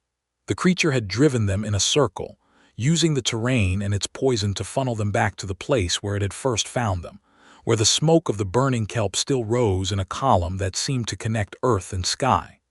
The Nuckelavee stood at the edge of the firelight, not moving, just watching, and Macy understood that it was toying with them, that it could have killed them at any moment but chose instead to prolong their suffering. "Stop screaming," she said to Blake, who had started again, his voice rising in a keening wail that seemed to please the creature, to make it lean forward with what might have been interest. "Stop screaming, for God's sake, just stop screaming. If you can hear it, it can hear us, and if it can hear us, it can smell the salt on your skin." She didn't know if that was true. She didn't know anything anymore except that they were going to die here, in this place that their family had guarded for generations, and that it was their own fault, their own stupidity that had brought them to this end. The Nuckelavee moved closer, and Macy could smell it now, the stench of decay and brine and something else, something that smelled like the moment before lightning strikes, like the air just before a storm breaks. The creature's rider turned its head, and for the first time Macy saw its face. It had no skin, of course, but beneath the exposed muscle she could see the structure of bone, the hollows where eyes should have been. And in those hollows there was a light, a green phosphorescence that matched the glow of the horsehead's single eye, and in that light Macy saw something that made her blood run cold. She saw recognition. The Nuckelavee knew her. It knew her name, her blood, her connection to the keepership that she had abandoned, that she had betrayed by burning the kelp. It knew her, and it hated her with a hatred that was older than the village, older than the island, older than the sea itself. "Run," Macy whispered to Blake. "I'll distract it. You run for the hills, find the next village, tell them." "Tell them what?" Blake asked, his voice breaking. "Tell them what, Macy?" But she didn't have an answer. The Nuckelavee was moving now, crossing the distance between them with a speed that seemed impossible for something so large, and Macy closed her eyes and waited for the end, waited for the teeth and the poison and the darkness that would follow. It didn't come. Instead, she felt a presence beside her, a warmth that shouldn't exist in this place of death, and she opened her eyes to see her brother standing in front of her, his arms spread wide, his body shaking but his voice steady. "Leave her alone," Blake said. "If you want someone, take me. Just leave my sister alone." The Nuckelavee paused. The rider's head cocked to one side, considering, and Macy saw something that might have been amusement in that glowing green eye. It reached out with one of its two long arms, the fingers spreading wide, and touched Blake's chest with a gentleness that was somehow more horrible than violence would have been. Blake gasped. His body went rigid, and Macy saw his skin begin to blister, saw the salt in his sweat reacting with the creature's touch, raising welts that burst and wept and spread across his chest in a pattern that looked almost deliberate, almost artistic. He didn't scream. He stood there, shaking, tears streaming down his face, and he looked at Macy with eyes that were already clouding with pain. "Run," he whispered. "Please, Macy, run." She didn't run. She couldn't run. She watched as the Nuckelavee pulled her brother closer, as the skinless arms wrapped around his body like a lover's embrace, as the poison breath washed over him and turned his hair white and brittle. She watched him die inch by inch, moment by moment, and she did nothing, because there was nothing to do, no weapon that could harm this thing, no prayer that could reach whatever God might listen. When Blake finally stopped breathing, when his body went limp in the creature's arms, the Nuckelavee turned to look at Macy. It didn't attack her.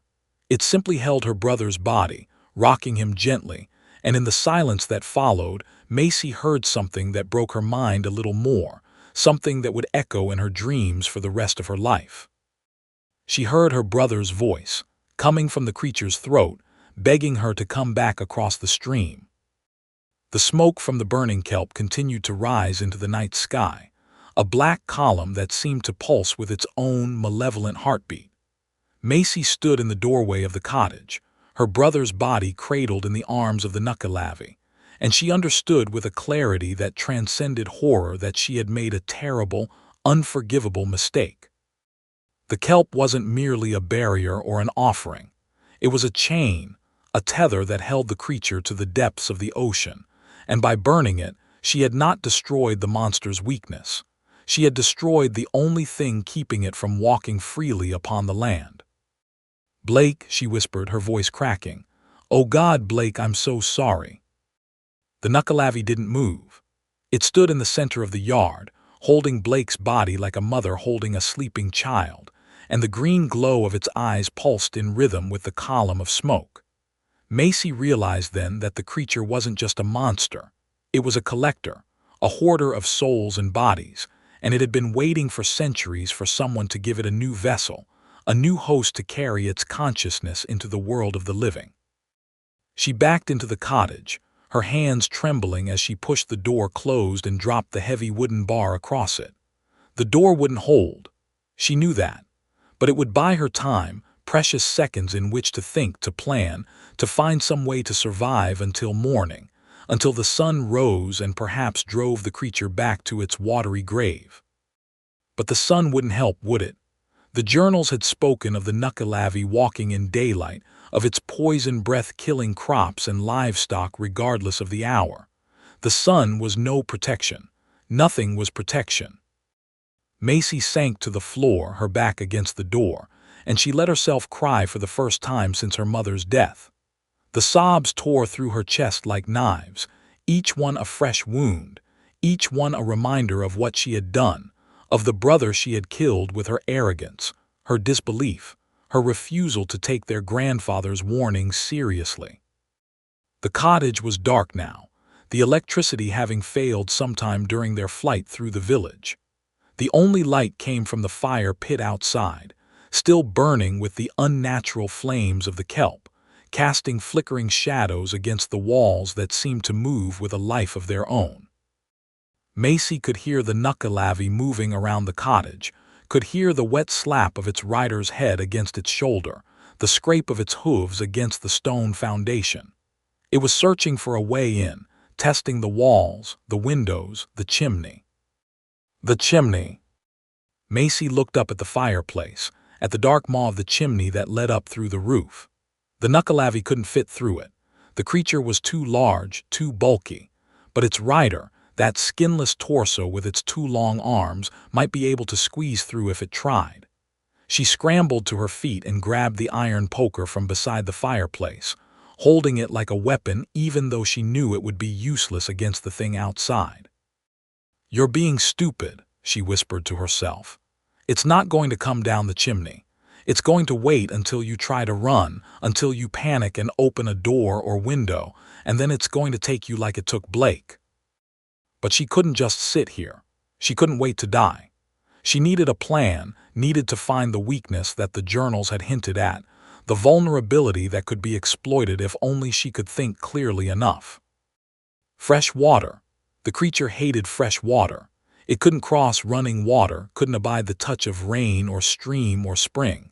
But the creek was dammed now, blocked by the creature's own hands, turned into a stagnant pool that offered no protection.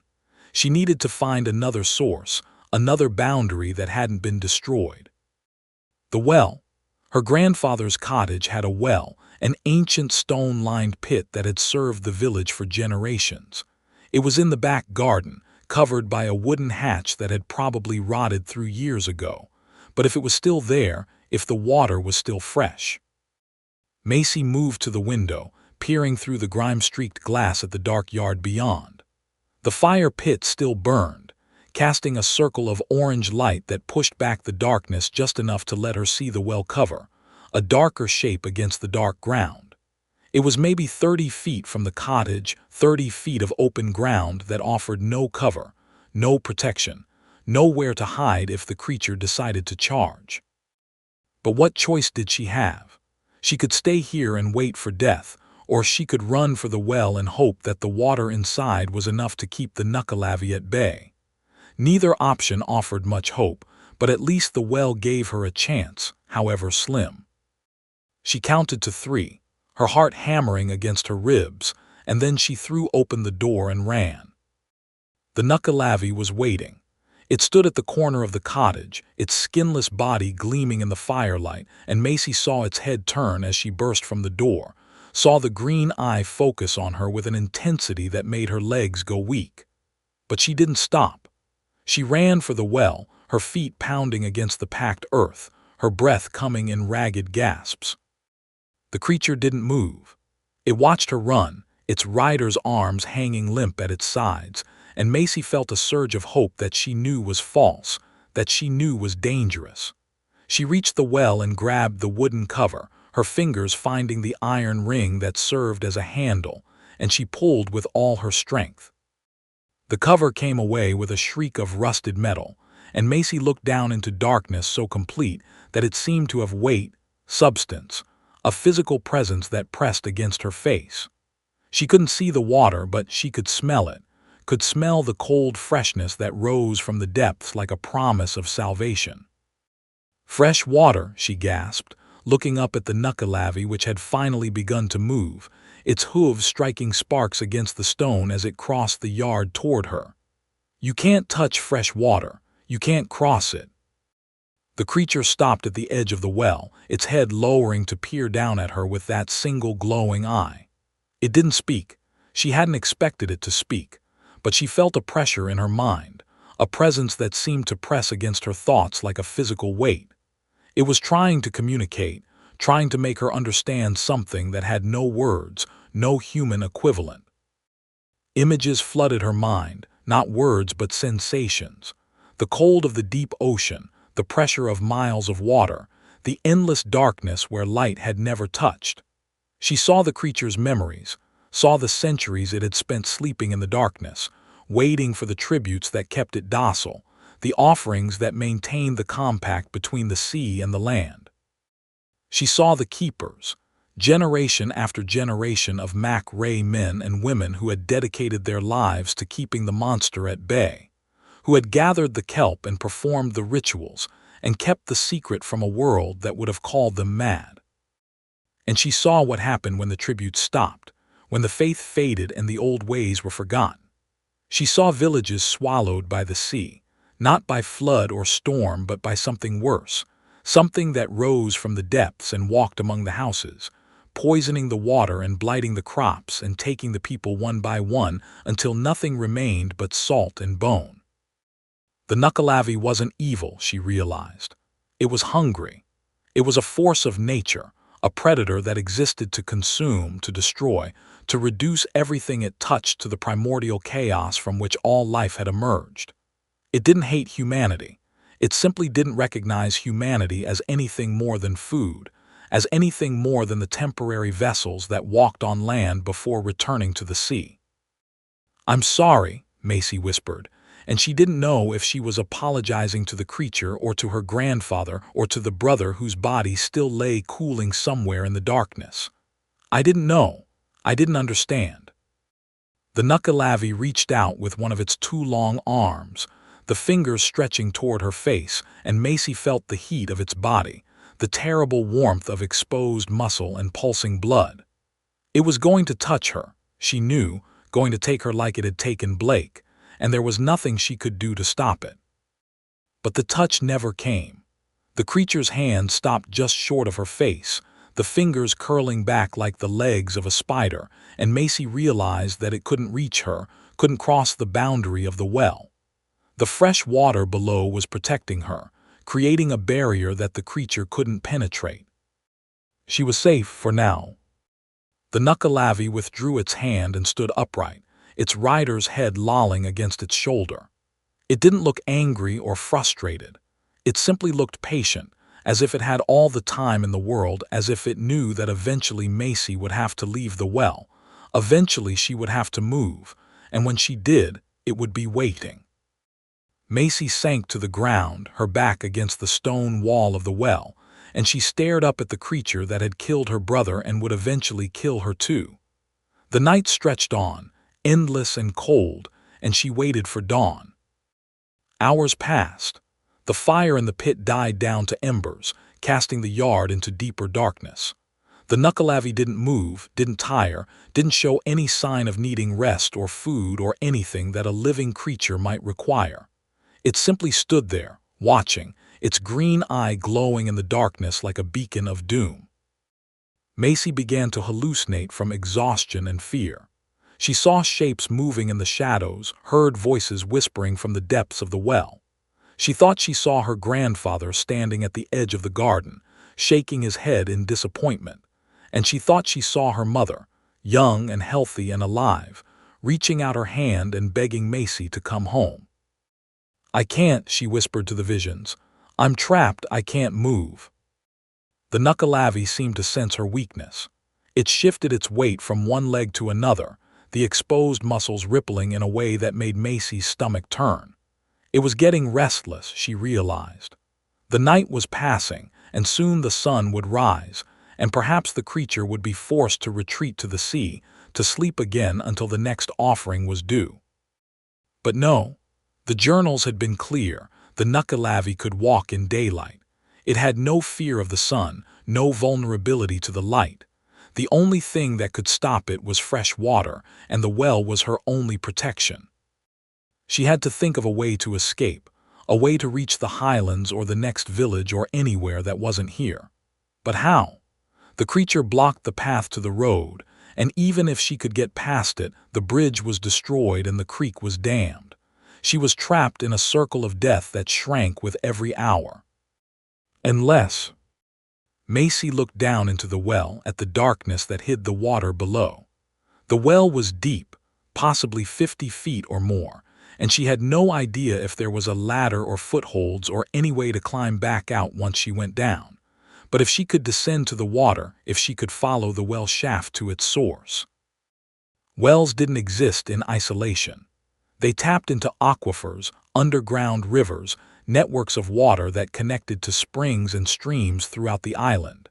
If she could find a way to follow those connections, to move through the underground water systems, she might be able to emerge somewhere else, somewhere beyond the creature's reach. It was insane, it was suicide, but it was the only option she could see. Macy stood up, her legs screaming in protest after hours of sitting on cold stone, and she looked at the Nuckelavee one last time. "I'm leaving," she said, her voice stronger than she felt. "You can't stop me." The creature didn't react. It simply watched as she swung her legs over the edge of the well and began to lower herself into the darkness. The well shaft was rough stone, cut by hand generations ago and lined with mortar that had crumbled in places.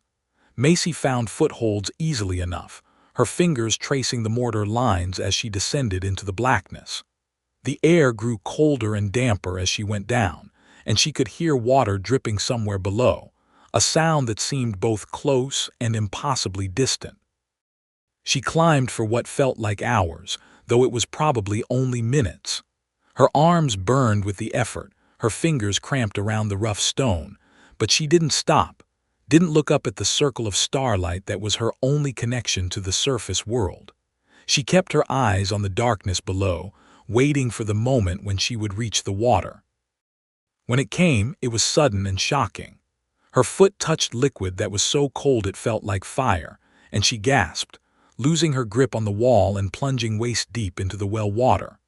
The shock of the cold drove the breath from her lungs, and she flailed for a moment, certain that she was going to drown in this dark hole, before her feet found the bottom, and she realized that the water was only chest-deep. She stood there, shivering and gasping, and she listened. The well was a cylinder of stone, but somewhere in the darkness, she could hear the sound of running water, the unmistakable murmur of a stream. The well was connected to something, a channel or a tunnel that carried water away from the shaft. She began to feel along the walls, her fingers numb from the cold, searching for the opening that the sound suggested. She found it on the third circuit, a gap in the mortar wide enough for her to squeeze through, a tunnel that sloped downward at a shallow angle and disappeared into absolute darkness. There was no way to know where it led. It might emerge into a stream a few feet away, or it might carry her miles underground before releasing her into the open air. It might be too narrow to crawl through, or it might open into chambers large enough to stand in. It might be filled with poisonous gases or cave spiders or any of 1,000 other dangers. But it was away from the Nuckelavee, and that was enough. Macy took a deep breath, the last breath of fresh air she might ever take, and she squeezed through the gap, into the tunnel, into the dark. The tunnel was tight, barely wide enough for her shoulders to pass through, and the floor was covered in slippery mud that made every step an adventure in balance. She moved slowly, carefully, her hands braced against the walls, her head ducked to avoid the low ceiling. The sound of running water grew louder as she descended, and she felt a hope that she hadn't felt since before Blake died. The tunnel bent and twisted, sometimes sloping steeply downward, sometimes leveling out for long stretches. Macy lost track of time, lost track of distance, lost track of everything except the need to keep moving, to keep putting one foot in front of the other until she found the way out. She didn't know how long she had been walking when she first heard the voices. They were faint at first, whispers that might have been the wind or the water or her own imagination, but they grew louder as she moved forward until she could make out words, phrases, sentences. "Macy," the voices whispered. "Macy, come back, it's safe now." She stopped, her heart pounding. The voices sounded like Blake, like her mother, like her grandfather, all speaking together in a chorus that was both beautiful and terrible. "Leave me alone," she whispered, her voice barely audible over the sound of her own breathing. "We're waiting for you," the voices said. "We've found a way out. Follow our voices and we'll lead you to safety." It was a trap. Macy knew it was a trap, knew that the Nuckelavee could mimic voices, could use her memories against her. But knowing didn't stop the hope from rising in her chest, didn't stop her feet from moving toward the sound of her brother's voice. "Blake," she called out. "Blake, is that you?" "It's me," the voice answered, and it sounded so like him, so perfectly like him, that tears sprang to Macy's eyes. "I'm sorry, Macy. I shouldn't have tried to protect you. I should have run with you. But it's okay now. I'm not hurt anymore. The pain is gone. Come with me and I'll show you the way out." "You're dead," Macy said, her voice breaking. "I saw you die. The Nuckelavee took you." There was a pause, a silence that stretched on for too long. Then the voice returned, but it was different now, colder, less human. "Not dead," it said. "Changed, transformed. I've seen things, Macy. I've seen the truth of what we are, how small and insignificant and temporary. But there's a way to be more. There's a way to join the eternal, to become part of something that will never die." Macy backed away, her shoulder blades scraping against the tunnel wall. "No," she whispered. "You're not Blake. You're the monster. You're the thing that killed him." "I am Blake," the voice insisted, and now it was closer, much closer, coming from somewhere ahead in the tunnel. "And I am more than Blake. I am the Nuckelavee, and the Nuckelavee is me. We are one now, united in purpose, in hunger, in the endless patience of the deep. And we want you to join us, sister. We want you to be part of us." Macy turned and ran. She ran back the way she had come, her feet slipping on the muddy floor, her hands scrabbling at the stone walls for balance. She could hear something moving behind her, something large and wet and fast, and she knew that the creature had found a way into the tunnels, that it had been herding her toward this moment, waiting for her to enter its domain. The tunnel seemed longer on the way back, the turns sharper, the slopes steeper. Macy ran until her lungs burned, until her legs felt like they were made of lead, until she was sure that she was going to collapse and be taken by the thing that followed. But she didn't collapse. She kept running, kept pushing, kept hoping. And then suddenly she saw light. Not the dim phosphorescence of the Nuckelavee's eye, but real light, golden and warm, filtering down from above. There was an opening in the tunnel ceiling, a shaft that led up to the surface, and Macy threw herself at it, her fingers finding holds in the rough stone, her feet scrabbling for purchase. She climbed with the desperation of the damned, pulling herself up hand over hand, her muscles screaming in protest. The light grew brighter, the air grew fresher, and she could hear birds singing somewhere above, the sound so ordinary and so beautiful that she wanted to weep. Her head broke through the opening, and she found herself in a field of heather, the morning sun rising over the hills to the east, painting the sky in shades of pink and gold. She pulled herself out of the hole and collapsed onto the grass, gasping, sobbing, laughing with the hysterical relief of survival. She was free. She had escaped. The Nuckelavee was behind her, below her, trapped in the tunnels by the rising sun or the fresh water or whatever weakness finally drove it back. But as she lay there, catching her breath and letting the warmth of the sun seep into her frozen bones, Macy heard something that made her blood run cold. It was a voice, Blake's voice, coming from the hole she had just climbed out of. "You can't escape," the voice whispered. "The tunnels go everywhere.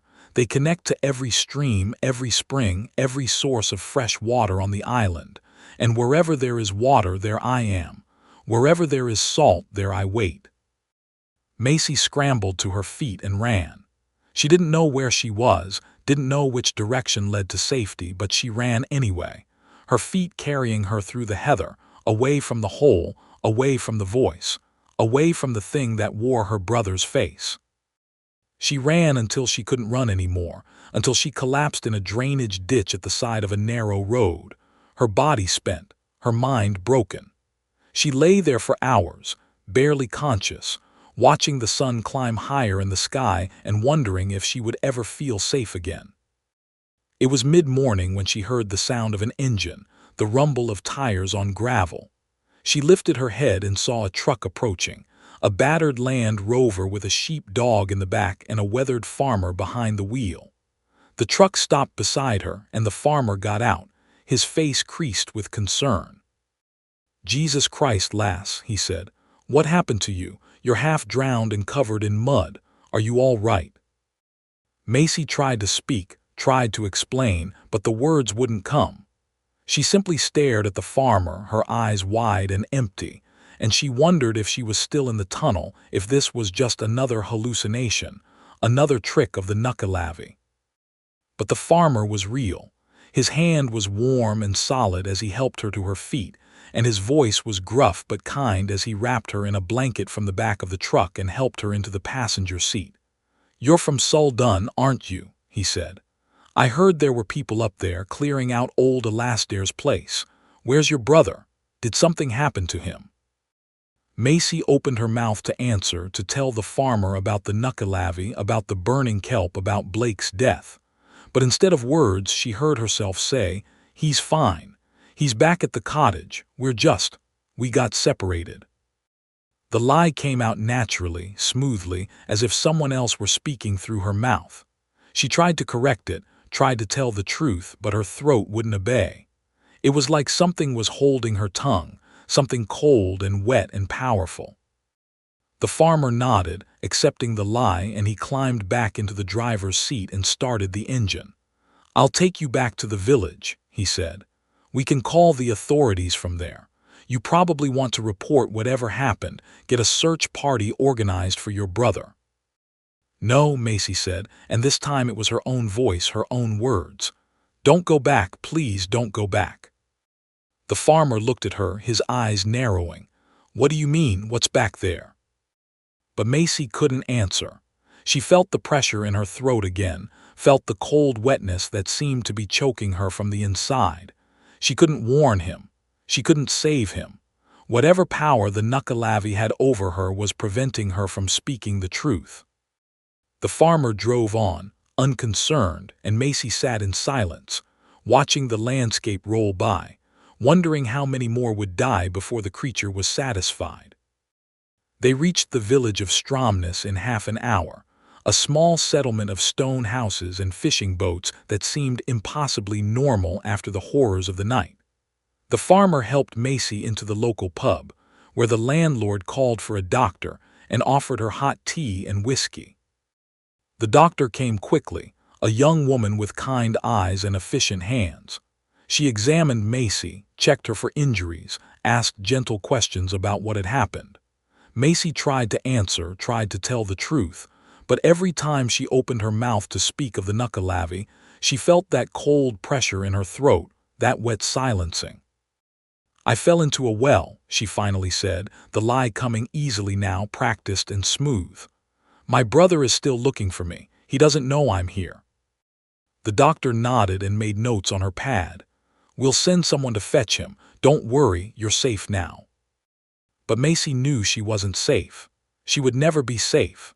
The Nuckelavee had marked her, claimed her, made her part of its world. Even now, sitting in the warm pub with the sun streaming through the windows, she could feel it watching her, waiting for her, patient and eternal. She drank the tea, ate the food that was put in front of her, answered the questions of the police when they arrived. She told them the story she had prepared about the cottage, the well, the fall. She told them Blake was probably still searching for her in the hills, and they organized a search party to look for him. They found him at sunset, walking along the shore near Salt, his clothes torn and his skin pale. He was alive, they said. He was unharmed. He was asking for his sister. Macy went to him immediately, rushing to the clinic where they had taken him, her heart soaring with a hope that she knew was false but couldn't suppress. She burst through the door of the examination room, and there he was, sitting on the edge of the bed, looking exactly as he had the day before, whole and healthy and alive. "Blake," she whispered. "Oh God, Blake, is it really you?" He turned to look at her, and his eyes were wrong. They were green, glowing with the same phosphorescence as the Nuckelavee's eye, and when he smiled, his teeth were too sharp, too numerous. "It's me, sis," he said, and his voice was Blake's voice, but underneath it she could hear the wet slap of skinless muscle, the click of a lolling head. "I'm back. I'm better than ever, and I have so much to show you." Macy backed away, her hand finding the doorframe, her heart hammering in her chest. "What are you?" she breathed. "What did it do to you?" Blake, or the thing wearing Blake's face, stood up and took a step toward her. "It didn't do anything to me," he said. "It showed me the truth. We're not separate, Macy. We're not individuals. We're part of something larger, something that has been here since before the first humans walked on land. The Nuckelavee isn't a monster. It's a guardian, a protector of the boundary between the sea and the shore. And it needs keepers, people to help it maintain that boundary, to make sure the balance is preserved." "You're insane," Macy whispered. "You're not Blake, you're something wearing his skin." The thing laughed, and the sound was wet and wrong, like water gurgling in a drain. "I'm more Blake than Blake ever was. I'm Blake plus the ocean, Blake plus the eternal dark, Blake plus everything that he could have been if he hadn't been so limited by his human form. And you could be too, Macy. The Nuckelavee wants you. It wants us to be together, to serve it as keepers, as guardians of the old ways." "Never," Macy said, her voice trembling but firm.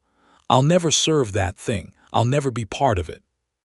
"You already are," the thing said softly. "The moment you burned the kelp, the moment you woke it from its sleep, you became part of the story. You can't escape it, Macy. No one can. The best you can do is accept it, embrace it, become what you're meant to be." Macy turned and ran. She ran out of the clinic, out of the village, back toward the ferry dock where she had arrived only 2 days before. She ran until her lungs burned and her legs gave out, and then she collapsed on the side of the road and wept. She stayed there for hours, watching the sun set and the stars come out, feeling the weight of the Nuckelavee's presence pressing down on her from all directions. It was everywhere, she realized. It was in the salt spray that blew off the sea, in the taste of her own sweat, in the very air she breathed. She couldn't escape it because it was part of her now, part of her blood and bone and memory. In the end, she walked back to Salt. She didn't know why she was doing it, didn't know what she hoped to accomplish, but her feet carried her along the dark road to the village, to the cottage, to the creature that waited there. The Nuckelavee was standing on the beach when she arrived, its skinless body gleaming in the moonlight. Blake, or what had been Blake, stood beside it, his hand resting on the creature's shoulder, his green eyes glowing with that same terrible light. "You came back," the thing wearing Blake's face said. "I knew you would." Macy stood at the edge of the water, feeling the cold waves lap at her shoes, and she looked at the creature that had destroyed her life. "I want to understand," she said. "I want to know why." "There is no why," the Nuckelavee said, and its voice was the voice of the ocean, deep and cold and ancient. There is only hunger and feeding and the endless cycle of consumption. You humans think you are special, think you have meaning, but you are just food, just temporary vessels that carry the salt of the sea in your blood. Then why keep us? Macy asked. Why not just kill us all? Because we need you, the creature said. We need you to maintain the boundaries, to keep the compact, to make the offerings that allow us to sleep. Without keepers, we would consume everything, would reduce this world to salt and ash, and then we would starve. You are our cattle, our sustenance, our caretakers, and in exchange, we give you the mercy of a quick death when your time comes. Macy looked at Blake, at the thing that had been her brother. And him, what happens to him? He is a vessel now, the Nuckelavee said. A host for my consciousness, a way for me to walk among you, to speak your words and understand your thoughts. He will serve until his body fails, and then I will find another. And me? Macy asked, though she already knew the answer. You will be the next, the creature said. You will take your brother's place when he is done. You will become my voice, my eyes, my presence in the world of light and air. And you will help me find new vessels, new keepers to maintain the compact, to ensure that the balance is preserved. Macy closed her eyes. She thought of her mother, dead these 3 years. She thought of her grandfather, who had spent his life in service to this thing, keeping it fed and placated and asleep. She thought of the generations of Mac Rays who had come before, all bound to this compact, all prisoners of a monster that had no mercy, no compassion, no end. I'll do it, she said, opening her eyes. I'll serve, but I have conditions. The Nuckelavee leaned forward, interested. Speak. First, Macy said, you leave the other villages alone. No more blights, no more poisoned crops, no more stolen souls. You feed only from those who offer themselves willingly, or from those who violate the compact. And second, Macy said, her voice steady despite the fear that churned in her gut, you give me the knowledge, all of it. The history, the rituals, the true nature of what you are. I won't serve blindly. I'll serve with understanding. The Nuckelavee was silent for a long moment, considering. Then it nodded, the skinless head bobbing on its neck. Agreed. You are wise, Macy Mac Ray. Wiser than your brother, wiser than your grandfather. You will be a good keeper. It reached out with one of its 2 long arms, the fingers spreading wide, and Macy didn't flinch as it touched her face. The touch was cold and wet and terrible, but she accepted it, welcomed it, let it seep into her skin and her blood and her soul. She felt the knowledge flood into her, centuries of memories, millennia of hunger. She saw the world as the Nuckelavee saw it, saw the endless cycles of death and rebirth, saw the temporary nature of human life and the eternal patience of the deep. She understood now why her grandfather had seemed so sad, so distant, so trapped. He had known this. He had carried this burden alone for decades, keeping the monster fed and sleeping, sacrificing his own life and happiness to protect the world from something it could never understand. And now it was her turn. The Nuckelavee withdrew its hand, and Macy felt the change settle into her bones. She could feel the creature's presence now, a constant awareness at the back of her mind, a cold wetness that never quite went away. She could hear its thoughts, feel its hunger, share its dreams of the deep dark where light had never touched. Blake stepped forward and took her hand. His skin was cold, wrong, but his grip was firm. "Welcome, sister," he said. "Welcome to the family." Macy looked out at the ocean, at the black water that stretched to the horizon, and she felt the weight of her new existence settle onto her shoulders. She was a keeper now, bound to a monster older than humanity, older than the land itself. She would spend the rest of her life maintaining the compact, gathering the kelp, making the offerings that kept the Nuckelavee from rising in full fury and consuming everything. And when her body failed, when her strength gave out, she would become a vessel, a host for the creature's consciousness, her own mind submerged beneath the ancient hunger of the deep. She turned back to the cottage, to the stone walls that had sheltered generations of her family, and she began to walk toward her new life.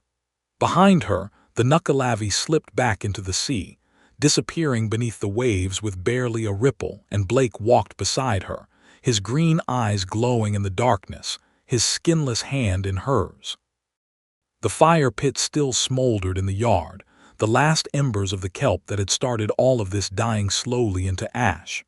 Macy looked at it and felt a strange kind of peace. She had tried to destroy the monster, had tried to break free of the compact, and she had failed. But in that failure, she had found a kind of purpose, a role that was terrible and necessary and eternal. She was the keeper now, and she would serve. The wind blew off the sea, carrying the scent of salt and decay and ancient hunger. Macy raised her face to it and breathed deep, feeling the connection to the Nuckelavee strengthen with every breath. She could feel it sleeping now, feel its dreams of consumption and destruction, feel its satisfaction at having found a new vessel, a new keeper to maintain the balance. She thought of the world outside this village, of the people who would never know what waited in the deep, who would never understand the sacrifice required to keep them safe. She thought of the future, of the years of service that stretched ahead of her, of the eventual day when she would give up her humanity and become part of something greater and more terrible. And she smiled. Not because she was happy, not because she had accepted her fate, but because she understood now, truly understood, the nature of the compact. It wasn't about defeating the monster. It wasn't about escaping or surviving or winning. It was about balance, about maintaining the thin line between the sea and the shore, about keeping the darkness at bay for one more day, one more year, one more generation. She was the keeper, and she would serve. The sun began to rise over the horizon, painting the sky in shades of gold and pink, and Macy stood in the doorway of the cottage, her brother's hand in hers, and watched the light come to the world she was bound to protect. Behind her, in the cellar that had once held the kelp, something moved in the darkness, something wet and patient and hungry, something that would wait for her, that would always wait for her, until the day she was ready to join it in the deep. She didn't turn to look. She didn't need to. She could feel it there, could feel its presence like a cold hand on her heart, and she knew that she would carry that feeling with her for the rest of her life. The Salt Charred Coast stretched out before her, beautiful and deadly, and Macy Ray stepped forward to meet her destiny. She didn't scream. She didn't run. She simply walked, one foot in front of the other, toward the sea that had claimed her family and would eventually claim her too. The days that followed Macy's transformation into the keeper were marked by a series of revelations that peeled back the skin of reality to expose the rotting truth beneath. The Nuckelavee, as she learned through the whispers that echoed in her mind, was not merely a local demon or a regional spirit. It was an ancient entity that had existed since before the last ice age, a creature that had watched the glaciers retreat and the seas rise, that had witnessed the arrival of the first humans on these islands and had marked them for its service. Blake, or the vessel that wore his face, explained these things to her in the long hours of the night, when the wind howled off the sea and the darkness seemed to press against the windows of the cottage.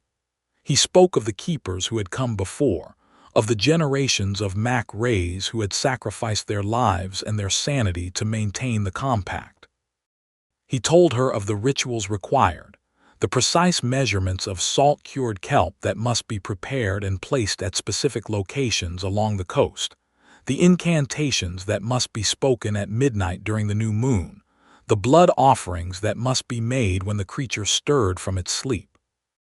"The Nuckelavee doesn't want to destroy," Blake said one night, his green eyes reflecting the firelight in a way that made Macy's stomach turn. "It wants to preserve. The balance between the sea and the land, the predator and the prey, the living and the dead. It keeps the boundaries clear, ensures that nothing crosses from one realm to the other without permission." "But it kills," Macy said. "It killed you, it killed Grandad in a way." Blake nodded, his two sharp teeth gleaming. "Death is part of preservation. Everything that lives must die so that something else can live. The Nuckelavee is simply more honest about the nature of existence than humans are. It doesn't pretend that death is tragic or unfair. It simply takes what it needs and returns the rest to the cycle. Macy wanted to argue, wanted to scream that her brother's death was tragic, that it was unfair, that it was a waste of a life that had barely begun. But she felt the cold pressure of the Nuckelavee's presence in her mind, felt the way it shaped her thoughts and guided her words, and she knew that resistance was futile. She had made a bargain and she would honor it. The first test of her new role came 3 days after her transformation, when a group of tourists arrived in the village. They were hikers, young people from Glasgow who had heard about the abandoned village of Salt and had decided to explore it for their adventure blog.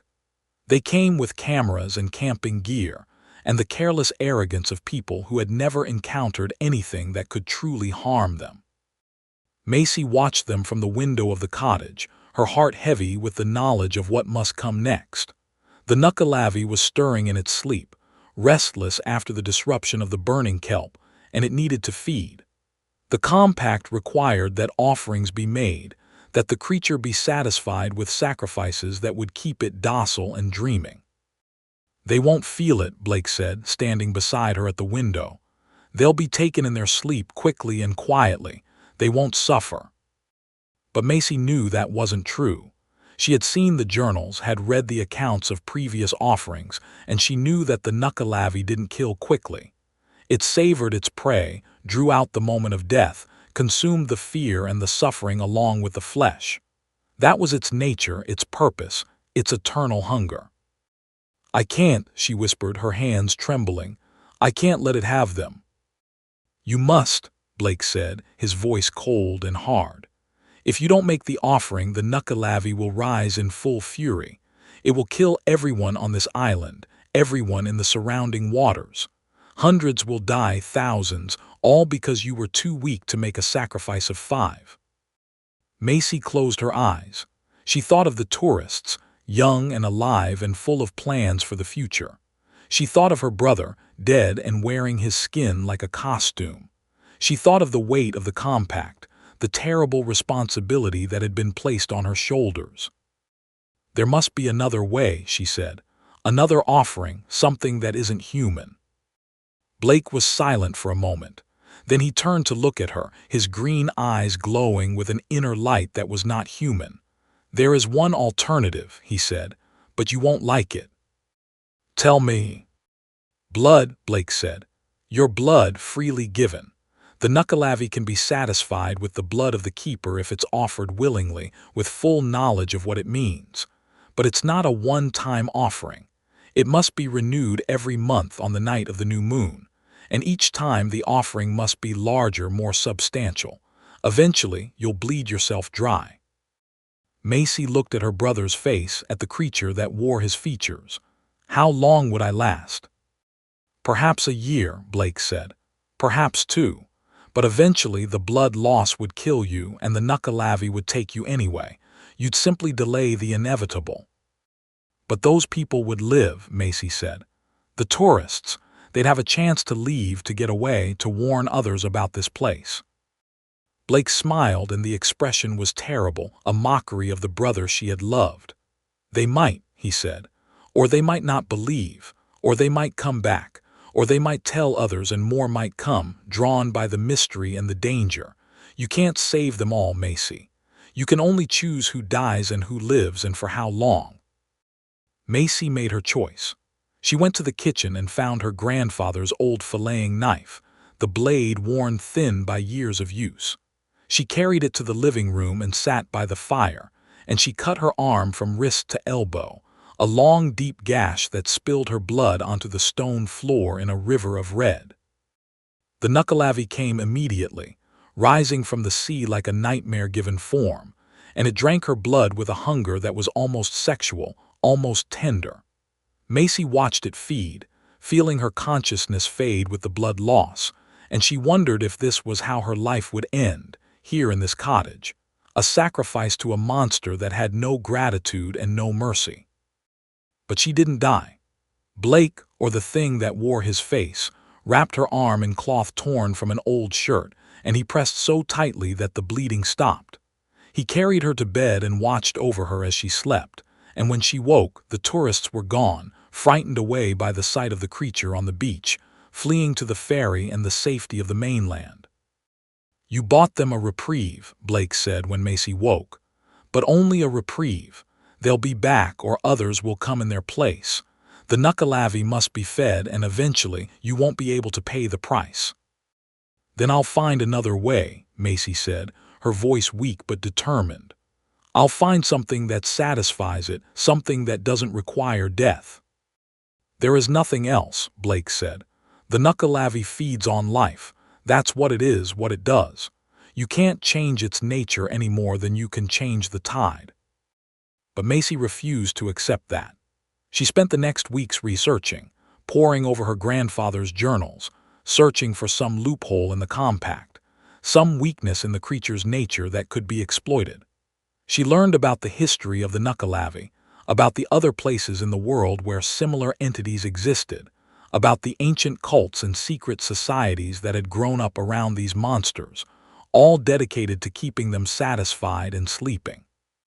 She learned that the Nuckelavee was not unique. There were others like it, scattered across the globe, each bound to a specific place and a specific people. There was the Draugr of the Norwegian fjords, the Kappa of the Japanese rivers, the Ruzelka of the Slavic lakes. All of them required sacrifice. All of them demanded blood. All of them were kept at bay by the service of keepers who gave their lives to protect the world from the darkness. And she learned something else, something that her grandfather had never written down, something that was passed only by word of mouth from keeper to keeper. There was a way to destroy the Nuckelavee, to end the compact forever. But the cost was higher than any single life, higher than any sacrifice of blood or flesh. To destroy the Nuckelavee, one had to become it. The ritual was ancient, older than the compact itself, older than the first keepers. It required that a keeper willingly merge with the creature, not as a vessel to be worn and discarded, but as a true union of consciousness, a merging of human and monster that would create something new. The resulting entity would have the Nuckelavee's power but the keeper's will, the ability to choose, to direct the hunger, to control the destruction. But there was a catch. The ritual had never been successfully completed. Every keeper who had attempted it had been consumed, their consciousness destroyed by the Nuckelavee's ancient hunger, their will overwhelmed by the creature's endless need. They had become monsters themselves, but monsters without control, without purpose, simply more hungry mouths to feed. "It's suicide," Blake said when Macy told him what she had learned. "Worse than suicide, it's damnation. You'll become something that makes the Nuckelavee look merciful." "Or I might succeed," Macy said. "I might be the one who can control it, who can direct its power, who can turn it from a monster into a guardian." No one has ever succeeded. No one has ever been desperate enough. No one has ever had nothing left to lose. Blake was silent for a long time. Then he reached out and took her hand, and for a moment Macy felt a flicker of her real brother, a ghost of the love and concern that had once lived in that body. "You're going to do it anyway," he said. "Aren't you?" Macy nodded. "I have to. It's the only way to end this, to free all the future keepers from this burden." "Then I'll help you," Blake said. "The creature that wears me knows the ritual. It knows how it's done. And maybe, I can help you hold on to yourself, help you resist the hunger long enough to master it." They prepared for the ritual over the course of a month, gathering the materials, learning the steps, steeling themselves for what was to come.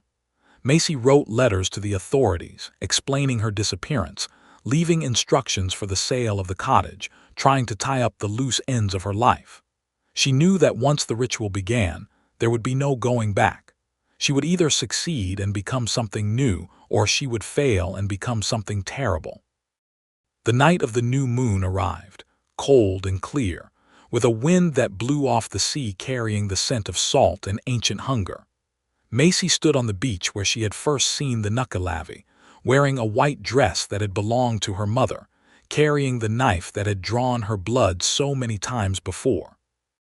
Blake stood beside her, his green eyes glowing in the darkness, and he spoke the words of the ritual in a language that was older than humanity, older than the earth itself. The Nuckelavee rose from the water, its skinless body gleaming in the starlight, and it regarded Macy with an expression that might have been curiosity or might have been hunger. "Last keeper of the line," Blake intoned, his voice resonating with depths that were not his own. "Do you come willingly to the joining? Do you accept the burden of the eternal, the hunger that never sleeps, the darkness that consumes all?" "I do," Macy said, and her voice was steady. "Do you renounce your humanity, your mortality, your place among the living? Do you embrace the salt and the deep, the poison and the blight?" "I do." "Then come," Blake said, and he stepped aside. The Nuckelavee moved forward, and Macy saw that it was carrying something, a vessel of stone that held a liquid that glowed with a sickly green light. The creature held it out to her, and Macy understood that this was the final choice, the point of no return. She took the vessel and drank.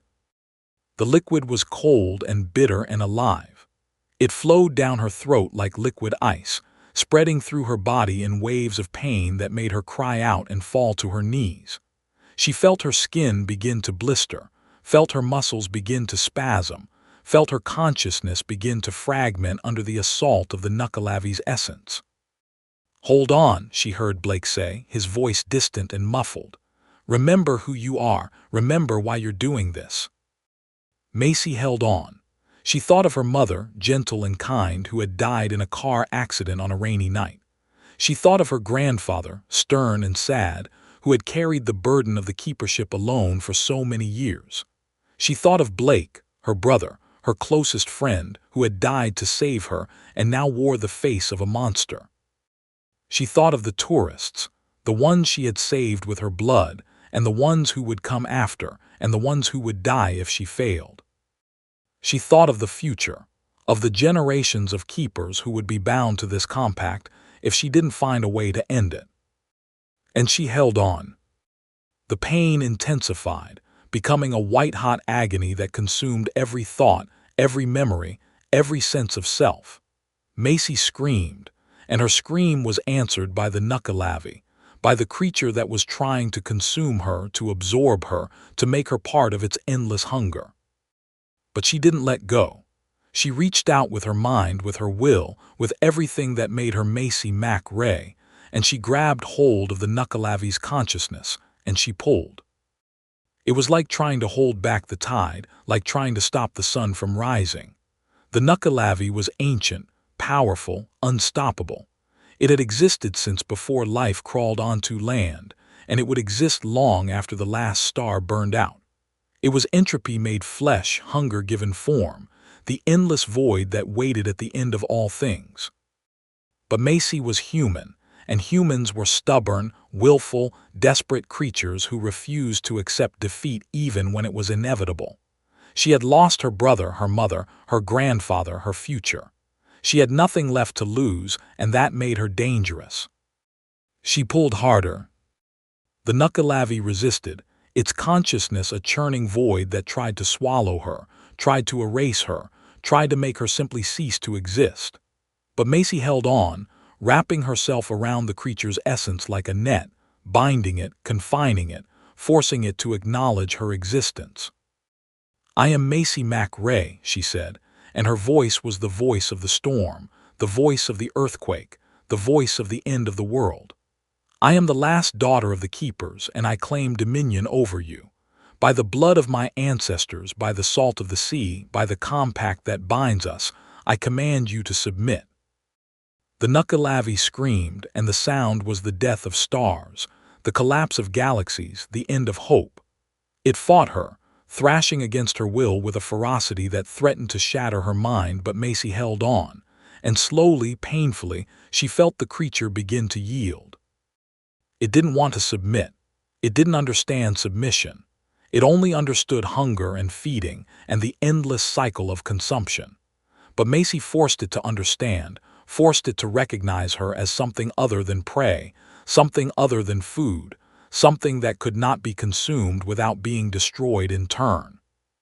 "Sleep," she commanded, and the Nuckelavee's resistance crumbled.